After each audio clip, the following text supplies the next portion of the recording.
Ya, Assalamualaikum warahmatullahi wabarakatuh. Selamat pagi semuanya. Warahmatullahi wabarakatuh. Ya, mahasiswanya mana ini? Ayo on cam dulu ya.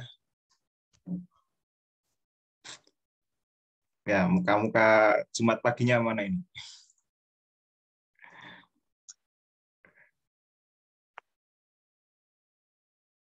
Ayo, mana ini? Nggak apa-apa ya, belum mandi nggak masalah ya. Kan di rumah semua kan ya.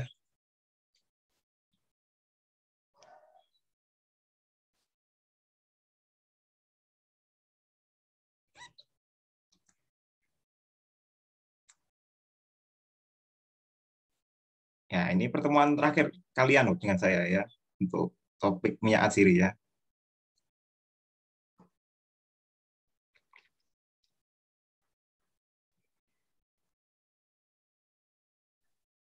Ada foto sesi nanti Pak Heri. Kenapa, Bu Nove? Sesi foto. Oh ya, nanti ya di akhir kita foto Iya, session ya.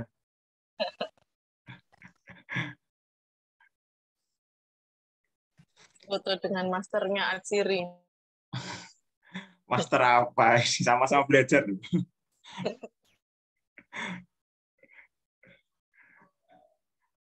Oke, yang lainnya ya silakan on cam ya.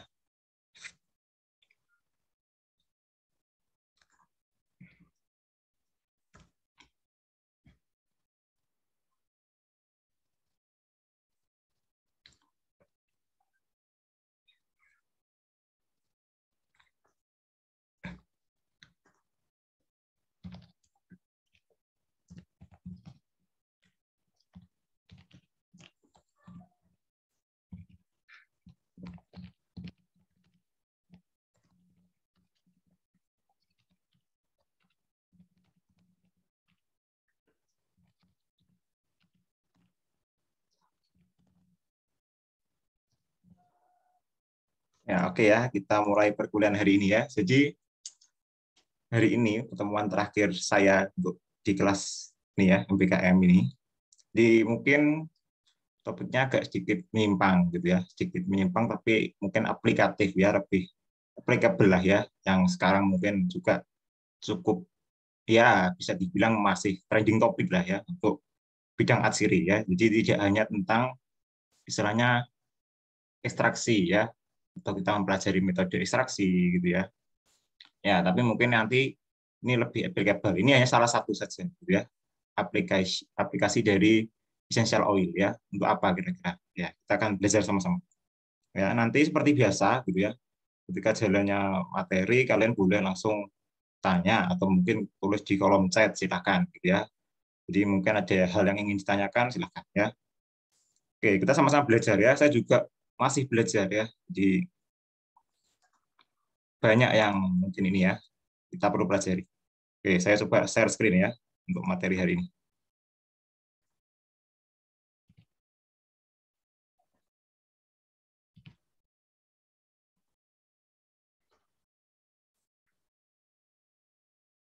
Apa sudah bisa dilihat share screen saya?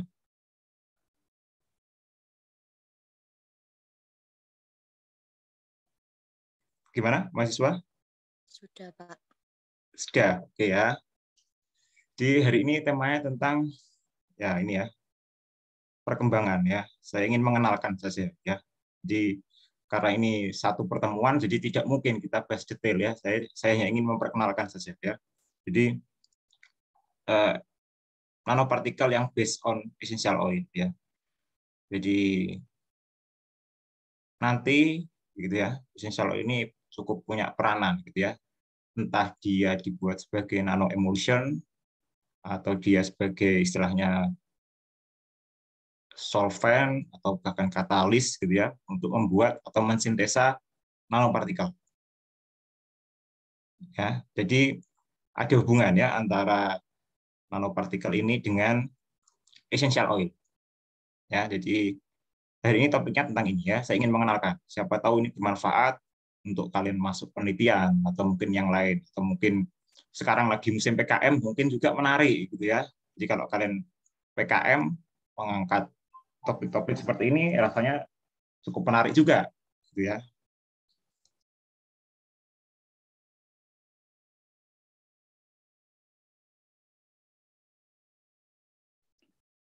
Oke ya.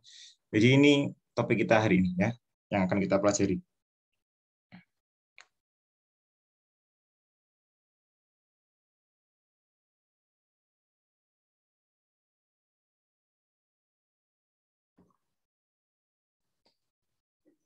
Ya, untuk layout-nya sendiri gitu ya. Jadi ini kita akan ada introduction seperti biasa gitu ya. Di setiap materi saya akan sampaikan intronya dulu ya sebelum kita masuk ke inti materi perkuliahan gitu ya. Nanti ada ini ya, sub yang pertama nanti kita akan belajar tentang organic fabrication atau organic synthesis gitu ya. Dari nanopartikel yang terbantu atau dibantu oleh essential oil. Ya.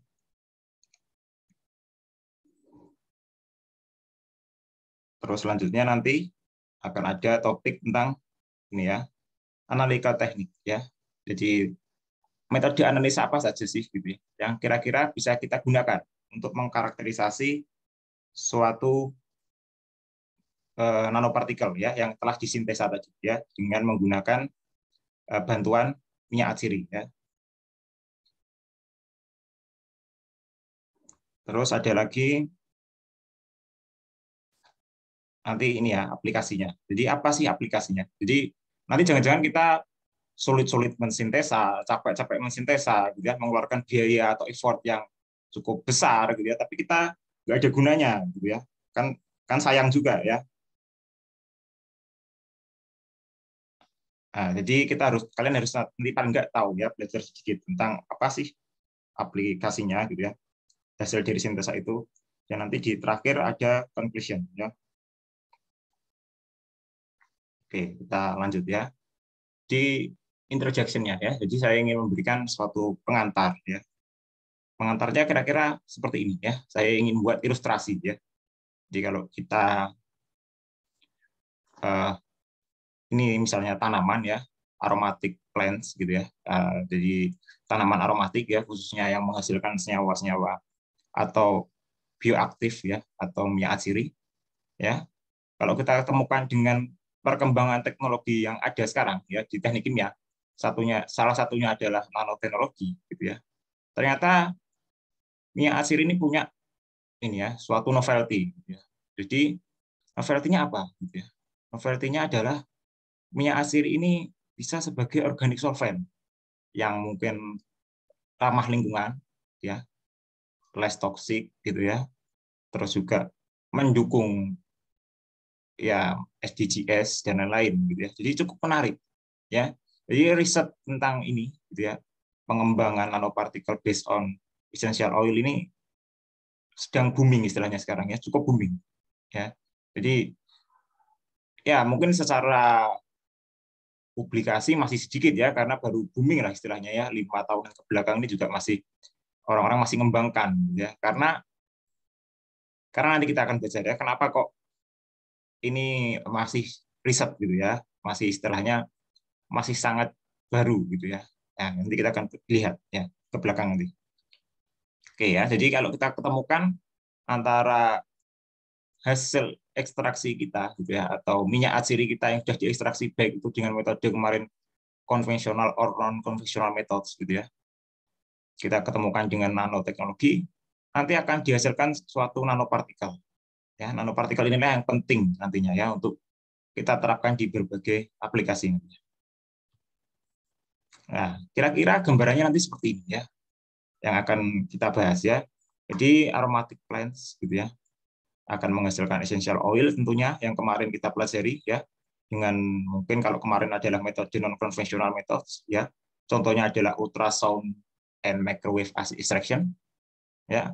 Kita ketemukan ya ketika sintesa dengan yang namanya metal ya atau logam gitu ya. Ya, logam sebagai prekursornya ya. Nanti akan dihasilkanlah metal nanoparticles gitu ya. Jadi metal nanopartikel ini yang akan kemudian kita karakterisasi atau kita aplikasikan ke apa ya, tujuannya apa ya, kita mensintesa itu ya. Jadi tidak mungkin kita mensintesa tanpa tahu atau tanpa punya hipotesa atau tanpa punya rencana gitu ya, punya iseng-iseng sintesa gitu ya. Saya rasa peneliti dimanapun pasti sudah punya target gitu ya, apa sih tujuannya mensintesa itu gitu ya, senyawa nanopartikel atau logam nanopartikelnya itu gitu ya. Nah, pasti punya target ya. Oke ya. Jadi selanjutnya ya, kita masuk ke bagaimana sih ya proses atau mekanisme di dalam sintesa ini ya, menggunakan minyak atsiri sebagai solvent atau fasilitatornya ya. Kira-kira saya berikan skematik seperti ini ya. Ya, sebenarnya simpel ya. Jadi pada saat sintesa ini tidaklah rumit yang seperti yang kita bayangkan gitu ya. Jadi kita punya essential oil tadi gitu ya. Kita punya metal prekursor ya, yang pasti dia bermuatan gitu ya. Jadi saya lambangkan M plus gitu ya. Jadi jangan punya bayangan M plus ini ya muatannya metal yang hanya yang misalnya Ag gitu ya, atau Na gitu ya. Jadi jangan punya itu ya. Plus di sini saya hanya memberikan ilustrasi aja ya. Jadi bisa saja mungkin ya Fe2 plus yang lain-lain gitu ya, atau yang 3 plus bahkan atau yang lain ya. Jadi ini hanya ilustrasi ya untuk menggambarkan metal prekursor ya. Jadi intinya dengan adanya essential oil, nanti essential oil ini akan mereduksi ya. Jadi metal-metal tadi akan kita coba reduksi sehingga dia zero ya, muatannya zero ya. Ketika muatannya zero, nanti metal-metal tadi akan membentuk suatu, akan tumbuh gitu ya, akan tumbuh dengan cara membentuk suatu klaster formasi gitu ya.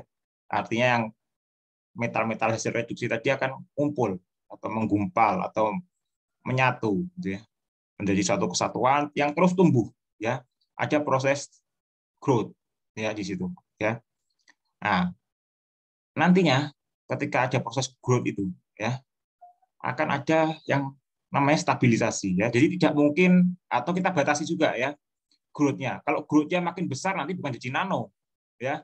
Nanti bahkan jadi mikro atau bahkan jadi ya logam biasa lagi gitu ya. Nah, kita batasi growth-nya ini dengan apa? Dengan yang namanya capping agent.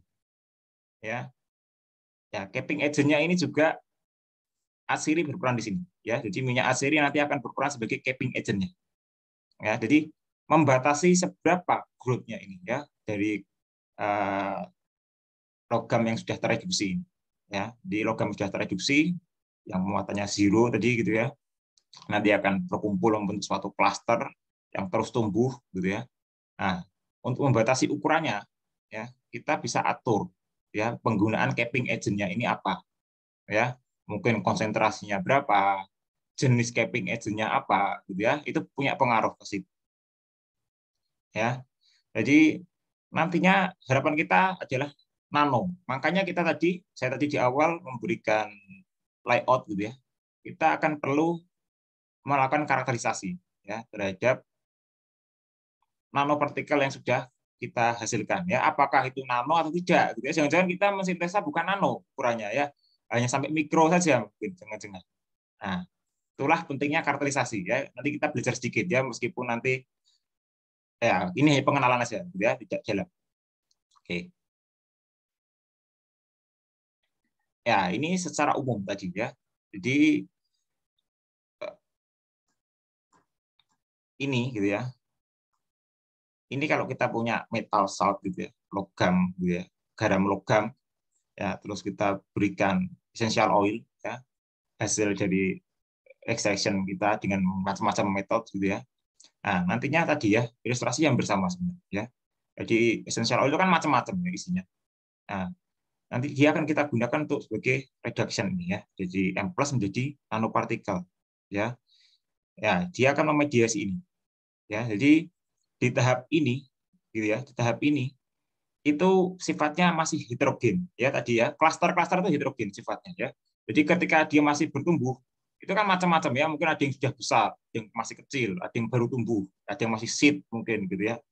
Nah, sehingga sifatnya masih heterogen dan rangementnya kalau kita cek di tahap ini gitu ya, waktu-waktu yang masih misalnya berapa menit awal gitu ya, atau masih dalam masa growth zone-nya gitu ya, atau waktu tumbuhnya, ya kita ambil biasanya yield-nya akan rendah ya, yield nanopartikelnya maksudnya ya, rangemen nanopartikelnya akan rendah ya. Tapi nanti seiring berjalannya waktu, gitu ya, akan ada tadi ya fungsi dari capping agent tadi, ya, yang akan mengoptimasi pertumbuhan dari nanopartikel itu, ya. Jadi nanti nanopartikel ini akan stabil, ya, karena adanya capping agent, sehingga secara umum, gitu ya, baik ukuran, bentuk itu nanti akan homogen atau sama antara satu dan yang lain, ya.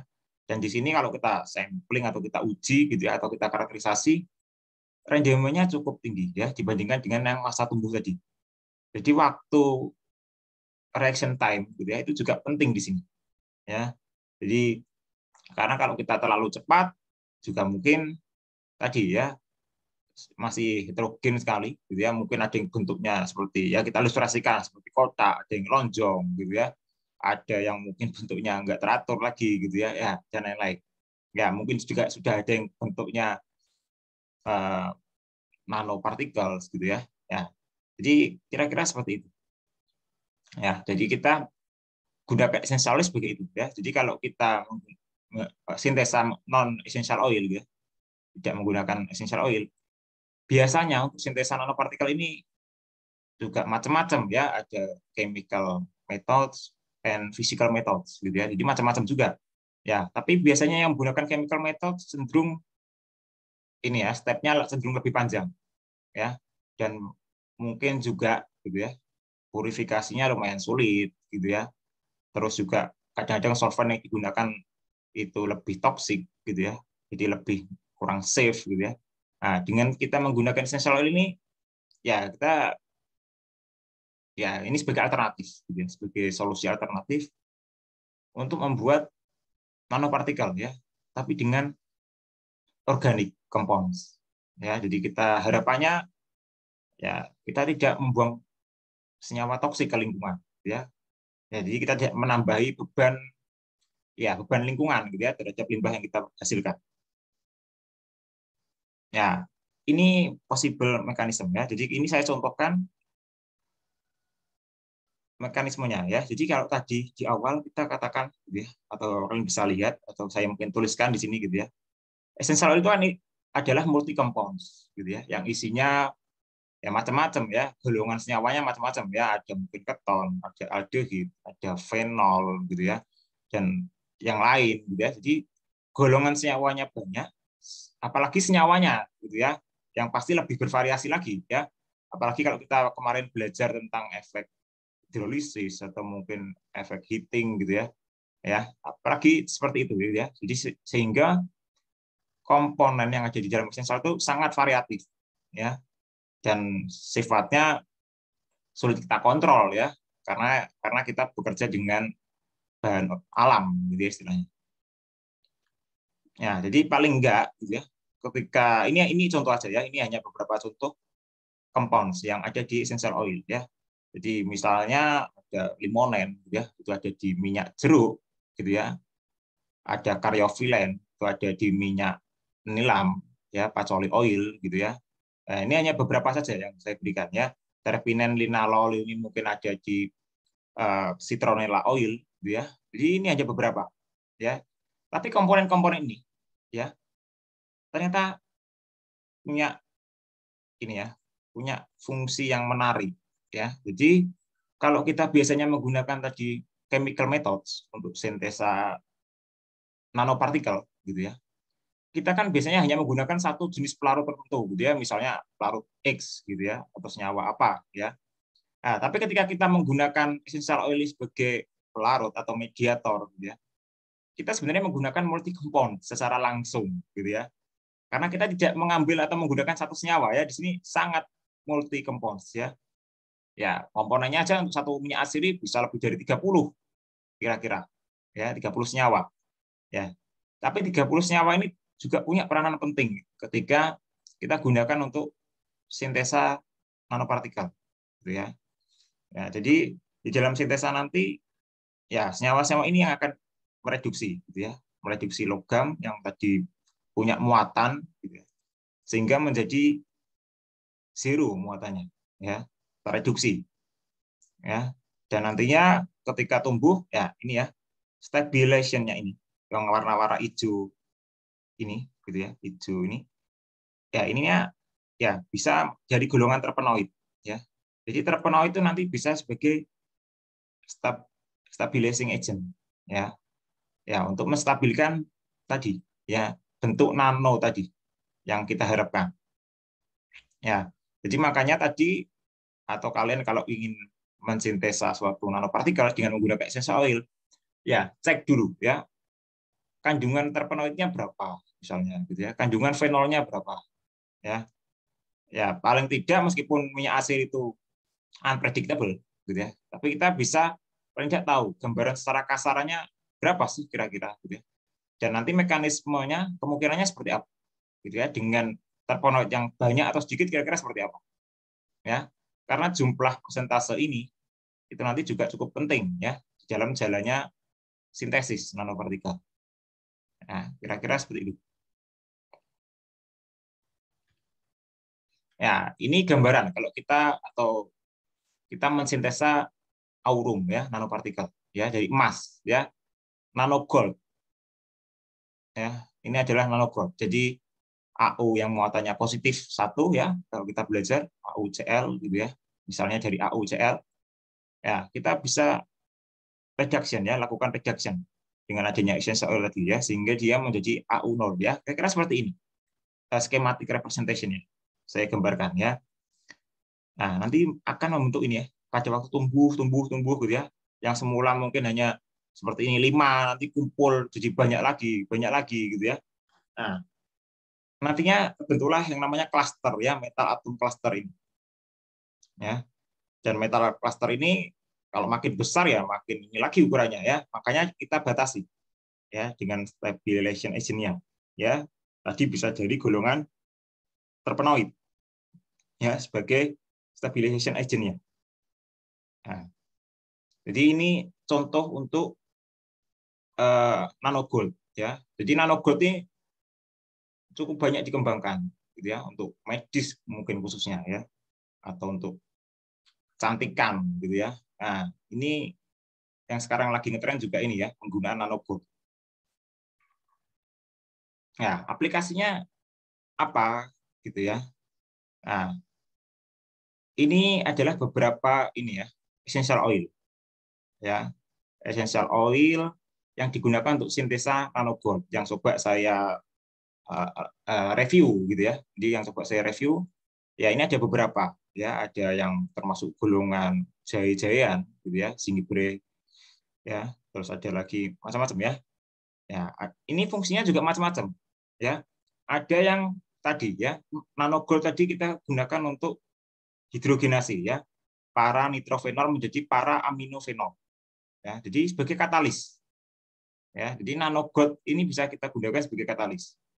Ada lagi yang kita gunakan sebagai obat ya, campuran di dalam obat atau mungkin drug delivery system ya.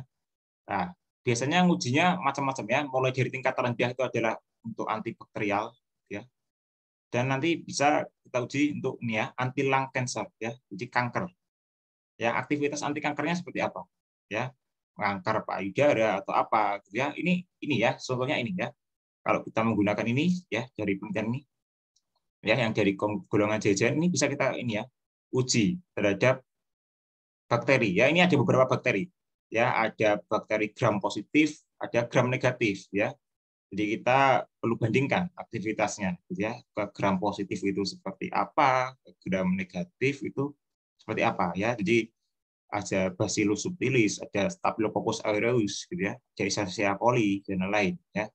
Jadi ini penting ya, dan ini juga diujikan ke ini ya, sel karsinoma ini ya, payudara gitu ya. Ada sel namanya T47D ya. Ini hanya semacam coding gitu ya. Jadi ada sel apa ya? Ada sel macam-macam ya. Ada sel Vero, sel Hela dan macam-macam ya. Tapi yang dipakai di pengujian ini adalah untuk sel itu gitu ya. Nah, terus ada juga untuk anti jamur ya. Kita coba jamur ya. Di sini jamur yang dicoba cukup umum. Mungkin kalian juga mengenal, salah satunya adalah Candida albicans ya. Ini cukup umum. Nah, jadi nanogold ini diujikan ya. Seberapa efektifkah gitu ya dia menjadi bioaktivitasnya itu seberapa efektif gitu ya ketika dia digunakan sebagai antifungal gitu ya. Nah, kita uji ya. Nah, jadi fungsinya aplikasinya sangat bermacam-macam ya dari nanogold ini. Ya, ini ada beberapa reference gitu ya yang mungkin bisa kalian baca. Detailnya seperti apa ya. Jadi saya hanya merangkum saja sebenarnya ya. Merangkum dari beberapa referensi itu ya. Jadi kalau ingin detail mungkin ada di ya penelitian-penelitian beberapa kolega ini gitu ya. Yang mungkin menurut saya ya kalau kalian tertarik sangat ini ya. Mungkin menurut saya bacaan ini ya qualified lah ya untuk kalian baca. Ya, selanjutnya ini ya, saya ingin memberikan contoh kalau tadi nanogold ya, sekarang adalah Ag ya atau perak ya. Jadi sama gitu ya. Jadi kalau tadi nanogold itu juga AU+ ya, kebetulan ini sama. Ini perak juga Ag+ ya. Kita bisa ambil dari AgCl misalnya atau Ag nitrat gitu ya, AgNO3 ya. Ya, Ag ini sama dengan perak tadi ya. Kalau kita reduction juga akan jadi Ag ya, yang tentunya nanti akan ya membentuk klaster lagi gitu ya, seperti emas tadi ya. Dan nantinya kita stabilization ya, lakukan stabilization dengan tadi misalnya ya essential oil ada terpenoid misalnya ya. Jadi bisa seperti itu ya. Hampir sama sebenarnya ya, secara umum ya untuk semua logam akan mengalami proses seperti ini ya. Yang paling penting di sini adalah adanya tahap reduction gitu ya. Setelah itu ada growth dan stabilization ya. Paling tidak ada 3 step utama itu ya di dalam kita mensintesa suatu nanopartikel ya. Nah, tadi kalau nanogold punya aplikasi itu sekarang ya nano silver gitu ya. Itu juga punya aktivitas yang macam-macam juga ya. Bioaktivitasnya macam-macam. Ya. Dia bisa kita gunakan sebagai antifungal ya, seperti halnya tadi nanogold gitu ya. Kita bisa ujikan ke Aspergillus niger ya, Flavus gitu ya. Candida albicans gitu ya. Jadi ini beberapa jamur patogen yang umum mungkin ya di kita juga sudah ada lah ya. Maksudnya bukan di luar aja ya, di kita juga ada. Ya. Terus kita bisa gunakan sebagai ini antioksidan gitu ya, antibakteri. Ini diujikan juga ke bakteri gram positif dan gram negatif gitu ya. Ada Staphylococcus aureus ya untuk ini dan ada Escherichia coli. Jadi ini mereka bandingkan ya, mengambil satu perwakilan gram positif, satu perwakilan gram negatif ya untuk mengetahui bagaimana aktivitas antibakteri untuk 2 jenis bakteri tadi ya yang berbeda, gram positif dan gram negatif. Ya. Karena mekanisme atau bentuk sel dan lain-lain gitu ya, atau dinding selnya antara gram positif dan gram negatif berbeda gitu ya. Makanya di dalam suatu penelitian kalau kita ingin bilang antibakteri ya biasanya minimal ada satu perwakilan gitu ya dari gram positif atau gram negatif untuk uji antibakterinya gitu ya. Nah, sebagai contoh ini tadi ya. Jadi perwakilan gram positifnya itu adalah Staphylococcus aureus gitu ya. Kalau gram negatifnya adalah Escherichia coli. Ya, jadi itu udah hal yang umum gitu ya ketika kita belajar gitu ya tentang antibakteri atau uji antibakteri. Ya. Jadi kebanyakan di sini yang saya coba berikan atau rangkum gitu ya. Itu adalah aplikasinya untuk ini ya. Anti jamur, antioksidan, antibakteri ya. Bioaktivitasnya kebanyakan seperti itu ya. Meskipun sebenarnya juga ada yang lain ya. Jadi tidak hanya terbatas aplikasinya untuk ini saja ya dari nano silver ini ya.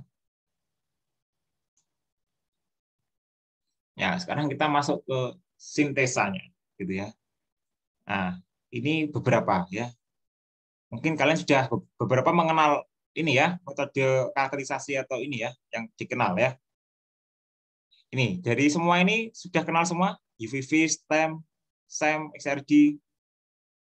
Gimana? Kalian sudah kenal yang mana atau sudah kenal semua? Irma, gimana Irma?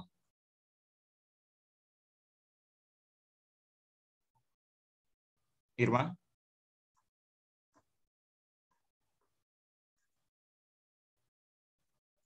atau ini Alivia ya, Alivia Salma. Olivia Salma? Eh, belum, Pak. Mungkin kalau Belum. mungkin yang XRD kali ya, Pak. XRG. Iya. Ini semester berapa? 6 atau berapa? Semester 6. Semester berapa? Semester 6. 6 ya. Oke ya. Oke, nggak apa-apa ya. Mungkin mungkin belum mengenal semua gitu ya. Tapi paling tidak ya kita coba saya coba kenalkan ya beberapa ya. Jadi ini beberapa ini ya eh, metode karakterisasi gitu ya. Nah, ini untuk sintesa apa saja gitu ya. Jadi karena tadi kita membahas nano gold dan nano silver gitu ya. Ya, saya coba rangkumkan gitu ya atau reviewkan gitu ya. Apa saja gitu ya. Jadi ini stabilizing agent-nya atau reduction agent-nya gitu ya. Itu adalah essential oil. Ya. Essential oil dari tanaman-tanaman ini ya. Nah, jadi ada yang dari kelompoknya semacam ini ya, minyak kayu putih ya, eucalyptus globulus gitu ya. Nah, ini kebetulan juga digunakan untuk sintesa nanogold ya. Jadi ini adalah beberapa metode karakterisasinya gitu ya atau alat lah gitu ya yang bisa kita gunakan untuk mengkarakterisasi apakah sudah terbentuk nano atau masih atau belum gitu ya. Nah, ini ukurannya. Ukuran dari nanopartikelnya ya setelah kita sintesa. Dan ini bentuknya. Ya, jadi partikel nano itu punya bentuk macam-macam ya. Ada yang bentuknya spherical, heksagonal ya. Ada yang bentuknya pseudo spherical. Artinya kalau bentuknya pseudo spherical ya enggak murni bulat spherical gitu ya. Ya mungkin agak bulat gitu aja gitu ya. Tapi bukan yang round ya, bukan yang bentuknya bulat penuh gitu ya. Ada yang round shape gitu ya. Nah, ada yang small dot ya, seperti titik ya. Bentuknya seperti titik. Ada macam-macam ya. Jadi ini nanti bisa kalian pelajari kalau ada mungkin kristalografi atau apa gitu ya. Jadi kita bisa belajar ini sebenarnya ya. Bentuk-bentuk gimana sih cara menentukan bentuk ini gitu ya. Apakah hanya dilihat secara fisik dengan alat atau mungkin ada perhitungannya gitu ya. Jadi ini juga menarik sebenarnya bentuk-bentuk ini ya.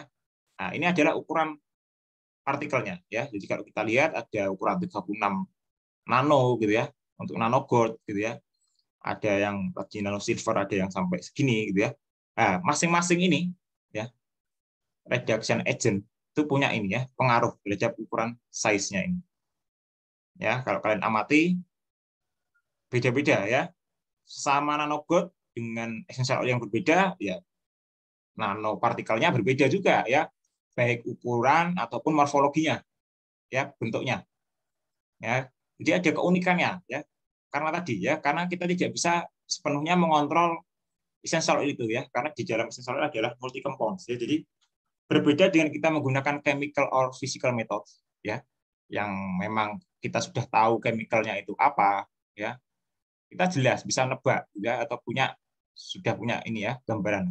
Kalau kita replikasi lagi atau kita ulangi atau kita duplikasi bahkan gitu ya size-nya nggak akan beda jauh gitu ya. Diulangi peneliti yang satu dengan peneliti yang satunya, size-nya nggak beda jauh mestinya gitu ya. Tapi ketika kita menggunakan essential oil sebagai reduction and stabilizing agent, ya bisa bervariasi gitu ya. Tergantung kandungannya ya. Ya, mungkin sebagai contoh gitu ya, kalau kita menggunakan clove leaf oil ya atau minyak daun cengkeh gitu ya, yang mungkin mayor komponnya adalah eugenol ya. Mungkin ya di daerah A gitu ya, itu kadar eugenolnya hanya 70% gitu ya. Kan kita ketemukan lagi di Maluku sana gitu ya, yang pusatnya minyak cengkeh gitu ya. Mungkin eugenolnya 80% gitu ya. Nah, ketika kalian digunakan untuk mensintesa nano gold or nano silver, ya kemungkinan ya size and morfologinya different ya. Jadi ada perbedaan ya untuk size atau morfologinya ya. Ya, meskipun sama-sama sebenarnya minyaknya ya, minyak daun cengkeh gitu ya. Nah, tapi karena kandungannya di dalam berbeda ya, misalnya tadi ya, jumlah terpenoidnya berapa, jumlah phenolic compounds-nya berapa dan lain-lain gitu ya. Itu punya pengaruh ya terhadap stabilisasi ya di hasil akhir dari proses growth-nya tadi ya, crystal growth-nya tadi. Ya, jadi kira-kira itu ya. Jadi ini hanya ya kalau UV vis itu adalah spektrofotometer gitu ya atau spektroskopi nantinya ya. Jadi kalian akan melihatnya di cahaya tampak, UV dan visible, gitu ya. Terus kalau yang kedua nanti akan ada TEM, gitu ya. Ini adalah transmission electron microscopy, ya. Ini adalah yang ketiga, seperti di atas itu ada SEM, gitu ya, scanning electron microscopy. Jadi sebenarnya hampir sama, gitu ya. Dua ini, TEM and SEM, gitu ya. Kalau TEM itu adalah transmission, ini adalah scanning, ya. Resolusinya tinggi TEM, ya, dibandingkan SEM, ya. Jadi kalau kalian mengambil citra, ya, dari suatu nanopartikel, gitu ya, ya mungkin akan lebih baik menggunakan TEM, ya. Yang pasti ya karena resolusinya memang lebih tinggi, gitu ya. Dan untuk biaya karakterisasi juga pasti lebih mahal, gitu ya, karena dia punya resolusi yang bagus untuk mengambil citra dari suatu surface, ya. Ya, nanti selanjutnya ada XRG, ya. XRG ini penting untuk kita nanti menentukan crystallinity degree, ya, derajat kristalinitas, ya.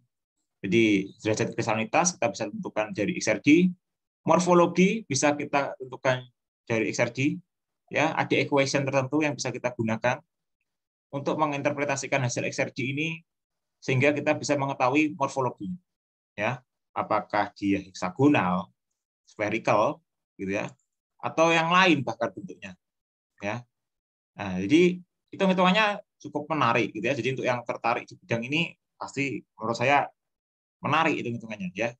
Karena kalian akan dituntut untuk membaca atau mentranslate, gitu ya, hasil XRG pik-pik ini, gitu ya, dengan bentuknya apa, gitu ya. Jadi ya nanti ada bidang HKL, gitu ya. HKL itu apa, gitu ya. Jadi seputar itu nanti, ya. Tapi kita tidak perlu dalam-dalam, ya, karena ini saya hanya mengenalkan saja, gitu ya. Mungkin nanti kalian ketika penelitian juga mungkin siapa tahu menggunakan XRG, gitu ya. Ya, selanjutnya ada FTIR, ya, Fourier Transform Infrared, ya. Jadi kita gunakan gelombang untuk mengkarakterisasi. Jadi kalau kemarin gelombang microwave and ultrasound itu untuk extraction, sekarang infrared ini juga salah satu gelombang, ya, yang kita bisa gunakan tapi bukan untuk ekstraksi, ya. Tapi ini kalau di sini nanti digunakan untuk identification, ya. Identification dari functional groups of essential oil, ya. Gugus fungsinya apa, gitu ya. Nah, kita bisa identifikasi, ya, dari infrared ini, ya, spektrum infrared, ya. Jadi nanopartikel pun juga bisa kita identifikasi, ya, before and after, ya. Sebelum kita reduction itu seperti apa sih spektranya, gitu ya. Setelah kita reduction jadi nanopartikel berubah enggak, ya. Apa apa efeknya ketika kita menggunakan essential oil misalnya, ya, di dalam proses sintesa ini.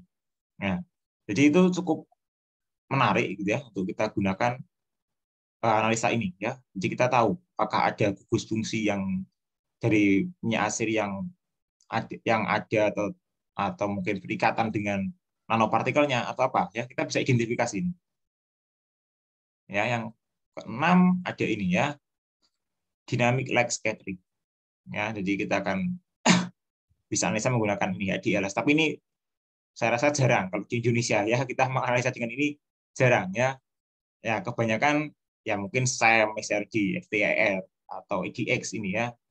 Jadi EDX ini adalah Energy Dispersive X-ray Spectroscopy, ya.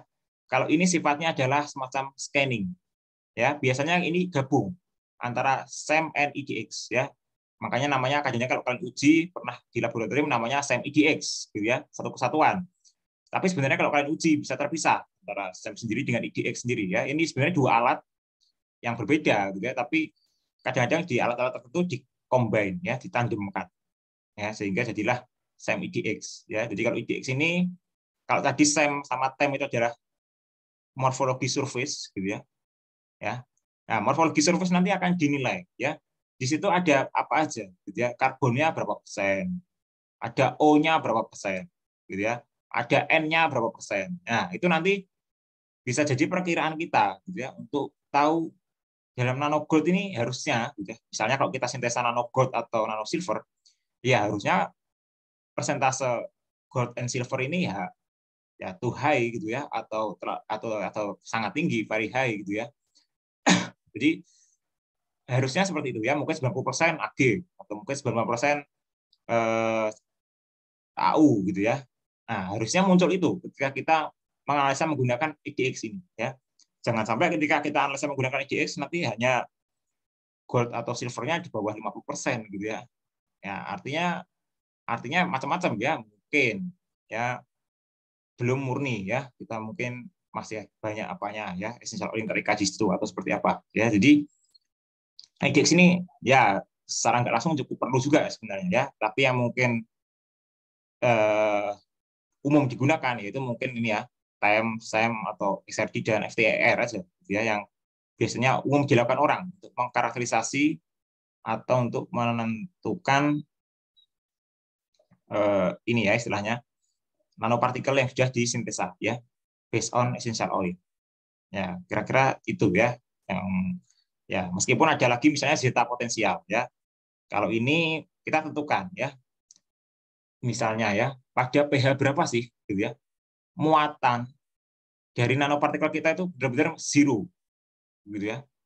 Nah, itu ada ya namanya zeta potensial ya, kita tentukan.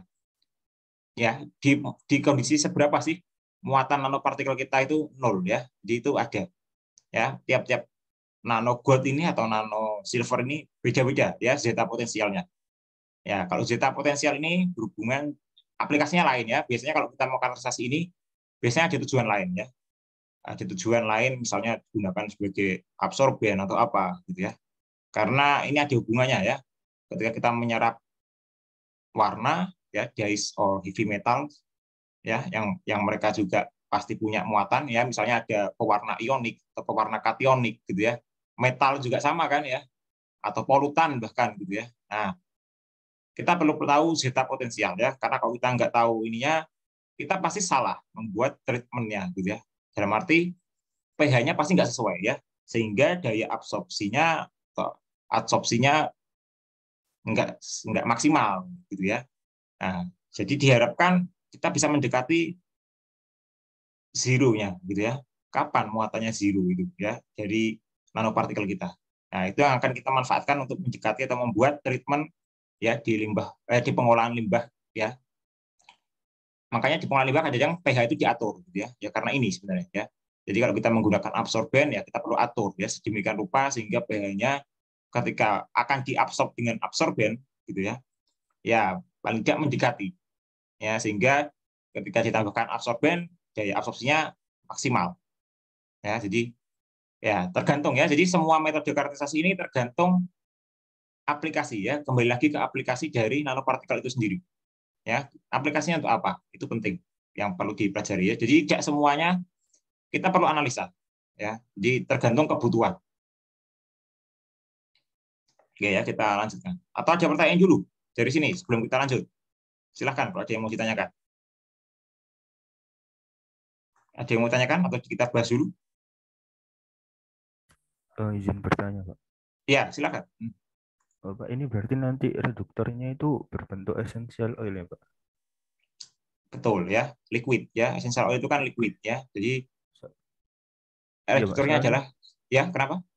Ya, soalnya itu rata-rata itu jarang sekali, Pak, kalau menggunakan essential yang saya cari. Jadi biasanya itu pakai ekstrak dari bahannya langsung, Pak. Jadi misalkan pakainya itu daun salam atau daun ketapang itu langsung dicacah, langsung di oven, dikeringkan gitu aja, Pak. Rata-rata itu. Ya, Kalau betul. Ya, kalau betul. essential oil itu berarti produk essential oilnya itu sudah jadi atau kita ekstrak sendiri, Pak? Nah, kita ya jadi betul ya apa yang dikatakan oleh Guntur tadi ya. Jadi beberapa penelitian menggunakan ekstrak tanaman ya, apapun itu gitu ya. Entah ekstrak apa ya, ekstrak etanolik ya, ekstrak dari air gitu ya, water extract atau yang lain gitu ya. Nah, efektivitasnya gitu ya. Tadi kita sudah katakan ya. Jadi bahan tanaman itu kan macam-macam ya, ada yang isinya macam-macam ya, mungkin ada yang isinya fenol dan lain-lain gitu ya. Nah, terlepas dari itu gitu ya, kan sebenarnya sama ya. Minyak asin ini kan juga ekstrak ya. Kalau dipikir-pikir kan minyak asin ini juga ekstrak dari tanaman kan ya. Tapi bentuknya adalah oil ya. Tapi kalau yang tadi dikatakan Guntur itu bentuknya adalah biasanya hydro ya. Ya. Pasti beda ya komponen yang ada di essential oil dengan yang ada di water extract atau misalnya ethanolic extract atau mungkin hexane extract dan lain-lain gitu ya, atau mungkin metanol extract ya. Ya, jadi berbeda ya. Terus itu betul ya. Jadi ada beberapa penelitian yang menggunakan itu ya, tapi penelitian yang sekarang ya, makanya di awal saya katakan essential oil ini cukup jarang ya, dan sekarang masih ngetren misalnya, masih masuk trending topik ya, salah satu topik penelitian yang masuk trending topik ya, karena penggunaan essential oil ini masih jarang. Ya, essential oilnya digunakan seberapa? Ya, kalau kita kembali di awal atau di penjelasan awal tadi, bukan essential oil yang dalam bentuk murni ya. Jadi essential oil yang udah encer. Ya, jadi tidak essential oil yang murni pekat itu kita gunakan gitu ya. Tapi kita cukup menggunakan essential oil yang encer aja ya. Karena kepekatan essential oil ya nantinya malah growth-nya ini terhambat gitu ya, istilahnya. Proses growth phase-nya ini enggak terbentuk gitu ya. Makanya kenapa kok ekstrak tadi digunakan? Ya Guntur. Karena ekstrak sendiri itu sebenarnya adalah encer ya, boleh ya benar atau tidak ya. Nanti kamu kalau misalnya ada penelitian atau melihat beberapa penelitian reference yang lain, yang namanya ekstrak itu pasti encer ya. Kan tidak mungkin atau hampir tidak mungkin ekstraknya itu dipekatkan gitu ya. Kalaupun dipekatkan hanya mungkin berapa aja ya, nggak sampai yang benar-benar ekstrak yang pekat gitu ya istilahnya. Ya sama ketika kita gunakan essential oil ini hasil dari penyulingan misalnya gitu ya. Misalnya di Malang itu kan banyak penyulingan nilam misalnya gitu ya, patroli oil misalnya. Ya, patroli oil misalnya di Dampit sana misalnya gitu ya. Ya, kita bisa ambil ya, kita misalnya bisa beli 1 liter gitu. Ya, bukan 1 liter itu yang kita pakai gitu. Tapi mungkin kita hanya perlu pakai 1 mili atau 10 mili terus kita encerkan sehingga jadi volume tertentu gitu ya.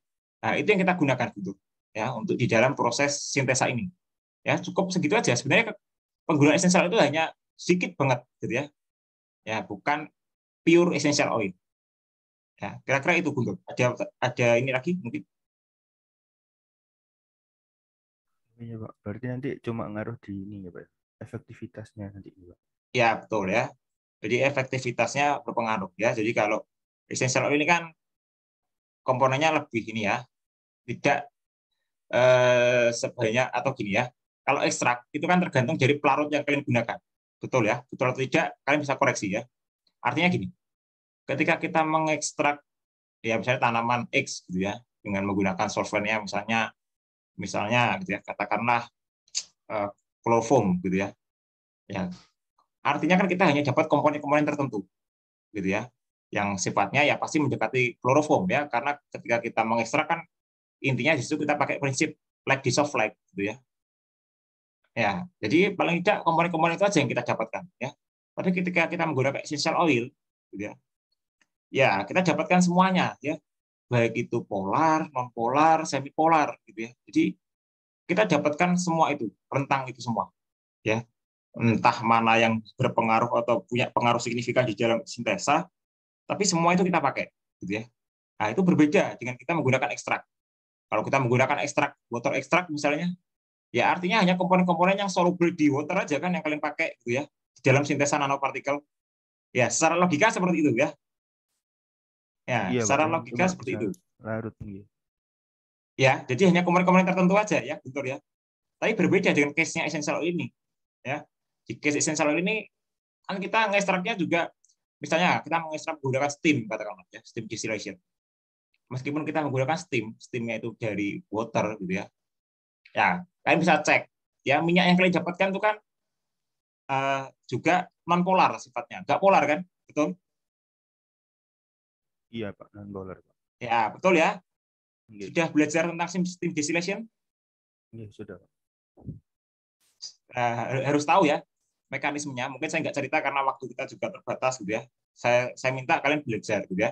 Bagaimana steam itu bisa mengekstrak minyak atsiri gitu ya, yang punya TTJ lebih tinggi daripada water yang kalian gunakan untuk steam atau di boilernya itu gitu ya. Saya minta kalian belajar itu ya. Jadi dan itu unik ya. Kita bisa mengekstrak selain lebih tinggi dari TTJ-nya water yang kita gunakan sebagai solvent atau sebagai yang kita tempatkan di boiler untuk menghasilkan steam ya atau steam generator. Ya, tapi ini juga unik. Water ini bisa kita gunakan untuk ekstrak oil yang sifatnya non polar ya. Jadi prinsip like dissolve like kan nggak ada di sini. Ya. Nah, itulah bedanya Guntur kira-kira. Ya, kalau kita belajar logika aja gitu ya. Oh iya Pak, ini Pak. Kemudian juga ingin bertanya Pak. Ya, Kan silakan. untuk dari essential oil ataupun ekstrak nanti yang kita pakai kan pasti nanti ada kandungan-kandungan tertentu yang mempengaruhi Pak ya. Kandungan apa? Kandungan apa? Kandungan tertentu yang mempengaruhi agar dia bisa jadi reduktor dari Betul, Ag atau EU. Nah, betul. itu kira-kira kandungan tersebut perlu dipisahkan terlebih dahulu atau langsung digunakan ya? Nah, ini pertanyaan unik ya. Ini pertanyaan unik. Ini saya beri gambaran seperti ini, Guntur. Ya, kalian kalau kita sakit gitu ya, kita kan diberi obat, misalnya sakit panas ya. Obatnya apa sih? Paracetamol mungkin ya. Ya, di dalam paracetamol ya, yang obat itu kan sintesis ya, bukan bukan ini ya, itu kan produk sintes ya. Jadi sintesa ya. Itu artinya apa sih? Sebagian besar itu kan kandungannya paracetamol di dalam obat kita gitu ya. Meskipun mungkin ada yang lain-lain tapi komponennya kan kecil gitu ya. Tapi yang namanya paracetamol ya pasti sebagian besar paracetamol komponennya gitu ya. Nah, kalau kalian sakit gitu ya, dengan minum misalnya ya coba minum ini gitu ya, misalnya tanaman apa yang sudah diseduh terus itu ya. Seperti itu kira-kira ya. Jadi kalau kita minum obat-obatan herbal ya atau mungkin tanaman yang sudah diseduh itu kan multi compounds ya. Tapi kalau kita minum paracetamol kita jelas single compound ya. Nah, ini unik juga kalau kita belajar ya, kalau kita belajar lebih dalam gitu ya. Ternyata mekanisme yang single dan multi compound itu berbeda ya. Mungkin secara efektivitas atau kinerjanya single compound ini cukup bagus gitu ya. Tapi juga memiliki side effect ya. Nah, tapi kalau multi compound ini obat-obat yang tadi kalian mungkin apa ya, tanaman apa kalian seduh sehingga kalian gunakan sebagai obat herbal katakanlah seperti itu kan multi compound. Mungkin secara efektivitas kerjanya lambat, tapi side effect-nya ini ya kalau kita nanti ada penelitian mungkin ya, ya memang ada penelitiannya gitu ya. Side effect-nya ini akan dinetralkan oleh tadi komponen-komponen yang sifatnya minor-minor tadi gitu ya. Jadi itu netralisernya. Jadi secara alamiah sebenarnya alam kita itu sangat luar biasa gitu ya. Jadi sadar atau tidak sadar luar biasa ya. Gambarnya seperti itu. Sama halnya dengan ini ya. Essential itu kan macam-macam ya. Tadi contohnya misalnya kita menggunakan clove leaf oil ya. Layar komponnya adalah misalnya tadi ya eugenol ya. Misalnya kandungannya 70 sampai 80% katakanlah. Ya, tapi 20% atau 30% itu kan minor compounds ya. Minor compounds ini kan banyak ya. Ada lebih dari 30 komponen. Yang kalau kita total jumlahnya sekitar 20-30% ya dari clove leaf oil ini. Ya. Ketika jalannya tadi ya growth sampai stabilization tadi ya dengan menggunakan clove gitu ya. Jangan dipikir eugenol yang paling berpengaruh ya. Karena nanti ada beberapa karena kalian bisa lihat ya. Tadi kan saya katakan ada terpenoid ya. Kalian bisa cek sekarang ya atau googling ya coba. Apakah eugenol itu termasuk terpenoid? Ya. Ya, bisa dibuktikan ya. Atau jangan kalau memang bukan terpenoid berarti kan ada minor compound itu ya. Yang 20-30% tadi itulah yang berkontribusi juga gitu ya di dalam proses sintesa nanopartikel ini. Ya, kira-kira seperti itu gambarannya yang itu kalau saya berikan ini ya berpikir secara logikanya seperti itu kira-kira ya. Nah, hal itu berbeda kalau kita gunakan tadi ya, misalnya chemical treatment atau chemical method untuk sintesa nanopartikel. Ya, mungkin secara ini dia cepat gitu ya. Hasilnya cepat gitu ya. Menghasilkan nanopartikelnya cepat, spesifik lagi gitu ya. Ukurannya juga tertentu kita bisa tentukan gitu ya atau kontrol gitu ya. Ya, karena dia single compound gitu ya. Nah, tapi impact-nya apa? Ya tadi ya, mungkin dia pelarutnya itu lebih toksik gitu ya. Ya, dan lain-lain ya. Jadi ada harga yang harus dibayar lah istilahnya gitu ya. Dari penggunaan tadi ya chemical treatment dan lain-lain. Ya meskipun sekarang orang juga mengembangkan lagi gitu ya cari solvent yang memang istilahnya less toxic gitu ya. Ya kira-kira itu Guntur. Oh iya Pak. Maaf ya Pak, ini saya banyak tanya Pak. Saya Iya mau nggak apa-apa, lanjut. silakan. Saya malah suka ya. Ya, Silakan. ini kan Tanya lagi silakan. reduktor. Siapa tahu kan kalian ingin bikin PKM mungkin ada kepikiran gitu ya. Nggak apa-apa ya. Silakan. Kan ini juga Iya, masih PKM sampai tanggal 31 kan ya. ya Pak. Ya, Ya, ini siapa tahu ya ide ini bisa kalian gunakan. Ya, syukur-syukur seperti itu kan lebih bagus. ya berarti ini nanti fungsinya reduktor dan juga stabilizernya ya, Pak. Itu Ya, kalau betul. Ya, sebelum betul. saya itu ada stabilizer lain kayak PVA terus PVP dan sebagainya. Itu juga Stabilizer lain kayak apa? Suaranya? PVA terus Polyvinyl alkohol. Nggih, PVA, polivinyl alkohol. Ya, Terus ada kenapa? juga PVP dan lain sebagainya, itu pengaruhnya seberapa besar ya, Pak? Maksudnya ketika ditambahkan di sini atau untuk yang chemical treatment yang lain atau seperti apa? Ketika ditambahkan, Pak. Kan ini juga sekaligus dua fungsi toh, Pak. Kalau misalkan kita pakai tanaman Ya, untuk kan. essential ini kan dia bisa dua fungsi ya, untuk reduction and stabilization gitu ya. Nah, terus maksudmu apakah kalau ditambah PVA itu punya impact atau gimana? Atau gimana maksudnya? Ya, seperti itu, Pak. Maksud saya. Nah, sebenarnya kalau kalian menambahkan PVA itu kan polimer ya. PVA itu adalah polimer ya, polyvinyl alkohol ya. Jadi kalau kalian menambahkan polimer, artinya kalian sebenarnya bukan sintesa nanopartikel gitu ya. Artinya kalian menempelkan itu ya, misalnya kalian ingin membuat bioplastik, biodegradable plastik misalnya. Ya, tapi based on ini ya, nano Ag gitu ya, atau nano gold or nano silver misalnya. Ya, misalnya ingin membuat yang antibakteri gitu ya, misalnya membuat apa namanya? Biofilm atau biodegradable film atau ini ya. Jadi yang intinya antibakteri ya, bisa menyimpan untuk tahan lama, misalnya menyimpan preservatif fluid or yang lain gitu ya. Jadi maksud saya itu jadinya seperti itu. Jadi bukan menjadikan dia sebagai nano, tapi mungkin ada aplikatif lain yang kalau kamu tambahkan polivinyl alkohol itu menjadikan dia macam-macam ya. Misalnya ya tadi ya biodegradable film atau mungkin yang lain gitu ya. Jadi kira-kira seperti itu. Tapi secara umum kalau ini ditambahkan malah dia bukan jadi bentuk nano lagi gitu ya. Ya. Karena si essential oil nanti terganggu. Ya, ingat ketika kalian menambahkan polivinyl alkohol, kalian perlu mempertimbangkan essential oil ini. Ya, karena suatu saat essential oil ini dengan perbandingan tertentu akan tidak larut. Ya, kalian perlu mencari jembatan untuk melarutkan ini. Ya, menjembatani agar polivinyl alkohol ini bisa ketemu dengan essential oil. Ya, jadi itu yang perlu kalian pertimbangkan. Ya, jadi tidak hanya asal campur atau asal menambahkannya, nanti bisa dibuktikan di lab. Ya, misalnya ketika sudah terbentuk nano gold gitu ya atau nano silver, kalian tambahkan itu gimana impact-nya? Apakah essential oil-nya langsung tiba-tiba terpisah gitu ya atau seperti apa?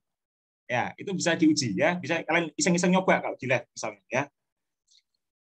Ya, kira-kira itu Guntur ya. Jadi kalau kamu tadi bilang PVA atau yang polimer yang lain gitu ya. Ya, menurut saya itu sudah masuk aplikatif ya. Aplikatifnya dibuat apa ya? Nah, mungkin biodegradable film atau mungkin yang lain, mungkin plastik ramah lingkungan gitu ya atau seperti apa. Tapi saya rasa kalau kita based on nano gold or nano silver dibuat untuk tas sangat mahal pasti tasnya ya. Sangat eksklusif gitu ya. Ya memang cukup menarik gitu ya untuk kalangan atas gitu ya. Karena sekarang kan isunya adalah tren-tren itu ya untuk ya green chemistry gitu ya. Jadi tren itu menarik gitu ya. Jadi untuk kalangan atas kalau kalian menjual dengan branding ya istilahnya seperti itu ya pasti menarik gitu ya. Bahannya adalah no gold gitu ya misalnya. Nah, itu yang saya bisa jelaskan kira-kira begitu ya. Ya, Pak. Baik, terima kasih, Pak. Ini, Pak. Kemudian terus untuk ujinya ini ada tem sama sem gitu, Pak. Itu Kenapa? kan ujinya ada tem sama sem. Hmm. Nah, itu plus minus dari keduanya apa ya, Pak? Soalnya sepaham saya untuk tem ini karena kan dia sampai 50 juta kali. Hmm. 50 juta kali zoom itu dia jadinya akhirnya enggak 3D, Pak. Jadinya akhirnya itu flat gitu. Memang bentuknya benar-benar terlihat tapi jadinya flat gitu. Yang hasilnya itu. Ya, tem dan Jadi sem ini sebenarnya sama gitu ya. Hanya tadi ya resolusinya aja yang different gitu ya, sedikit berbeda ya. Tem ini lebih tajam, artinya resolusinya lebih tinggi daripada sem gitu ya. Jadi kalau sem ini mungkin hanya sampai mungkin 50.000 kali gitu ya. Tapi kalau tem mungkin bisa di atas 50.000 kali perbesarannya gitu ya. Magnification-nya bisa lebih dari itu ya. Ya, apakah tampilannya seperti apa? Itu tergantung operatornya dan tergantung kalian request ya. Tem dan sem kita bisa ambil dari side ya, dari atas, bawah, kiri, kanan itu bisa. Tergantung operatornya ya. Kalau saya biasanya saya datang langsung ya. Jadi operatornya pas menguji itu jadi janjian dulu dengan saya gitu ya. Harinya bisa apa? Karena saya perlu minta tempat yang di sem itu di mana gitu ya. Apakah saya ingin melihatnya dari samping, atas, bawah atau di mana? Karena kalau kalian hanya menyerahkan ke operator ya dapatnya apa adanya gitu kan. Ya. Jadi menurut saya bisa, Guntur. Itu tergantung by request dan kamu bisa janjian ya. Kalau kalian mungkin hanya menyerahkan sampelnya aja dan ditinggal dan nunggu hasilnya di email atau kontak by phone gitu ya. Ya saya rasa dapat apa adanya Guntur ya. Mereka juga perbesarannya pakai yang mereka mau aja ya. Nah, kalau kamu bisa melihat sendiri alatnya, sekalian belajar gitu ya. Ya, kamu bisa lihat atau minta, oh ini terlalu besar, ini terlalu kecil, ya. Terus ada skalanya. Di bawah itu ada skalanya ya. Jadi kalau kalian nanti dapat ini hasil tem atau sem, lihat bawah itu ada skala ya. Setiap panjang sekian itu menyatakan berapa nano atau berapa mikrometer itu ada. Ya, tolong dilihat ya. Jadi itu adalah gambaran umum aja sebenarnya tem dan sem. Jadi kalian mau ambil single kristal atau tadi bentuk cluster, sebenarnya terlihat. Ya. Jadi nanti coba ya Guntur, kalau kamu misalnya sekarang sedang penelitian atau pernah menggunakan tem dan sem, coba dicek ya bukan spektra ya, figurnya itu ya, atau printout-nya dari sem dan temnya itu seperti apa sih, betul nggak? Gitu ya. Oke, kira-kira itu ya. Jadi kalau saya tergantung operator malah dan kamunya sendiri gitu ya sebagai yang punya sampel gitu ya. Ya baik, terima kasih Pak. Ya. Ada lagi yang mau ditanyakan mungkin?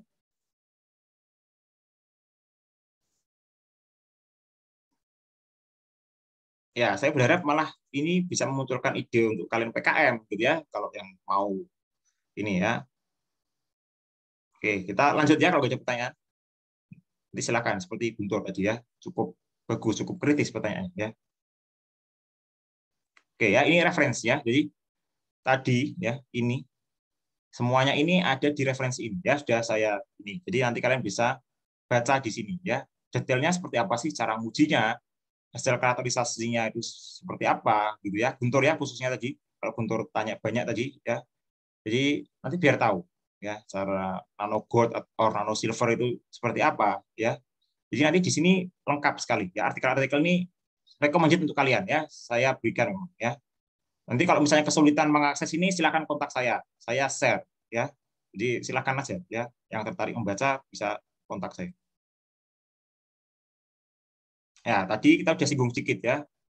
Aplikasinya sangat banyak ya untuk nano gold and nano silver ya. Jadi macam-macam ya, ada untuk biosensor. Ada tadi ya, sudah kita singgung sedikit, anti jamur gitu ya, anti bakteri, anti parasit ya, antiviral, antivirus. Jadi mungkin kemarin juga sempat booming gitu ya.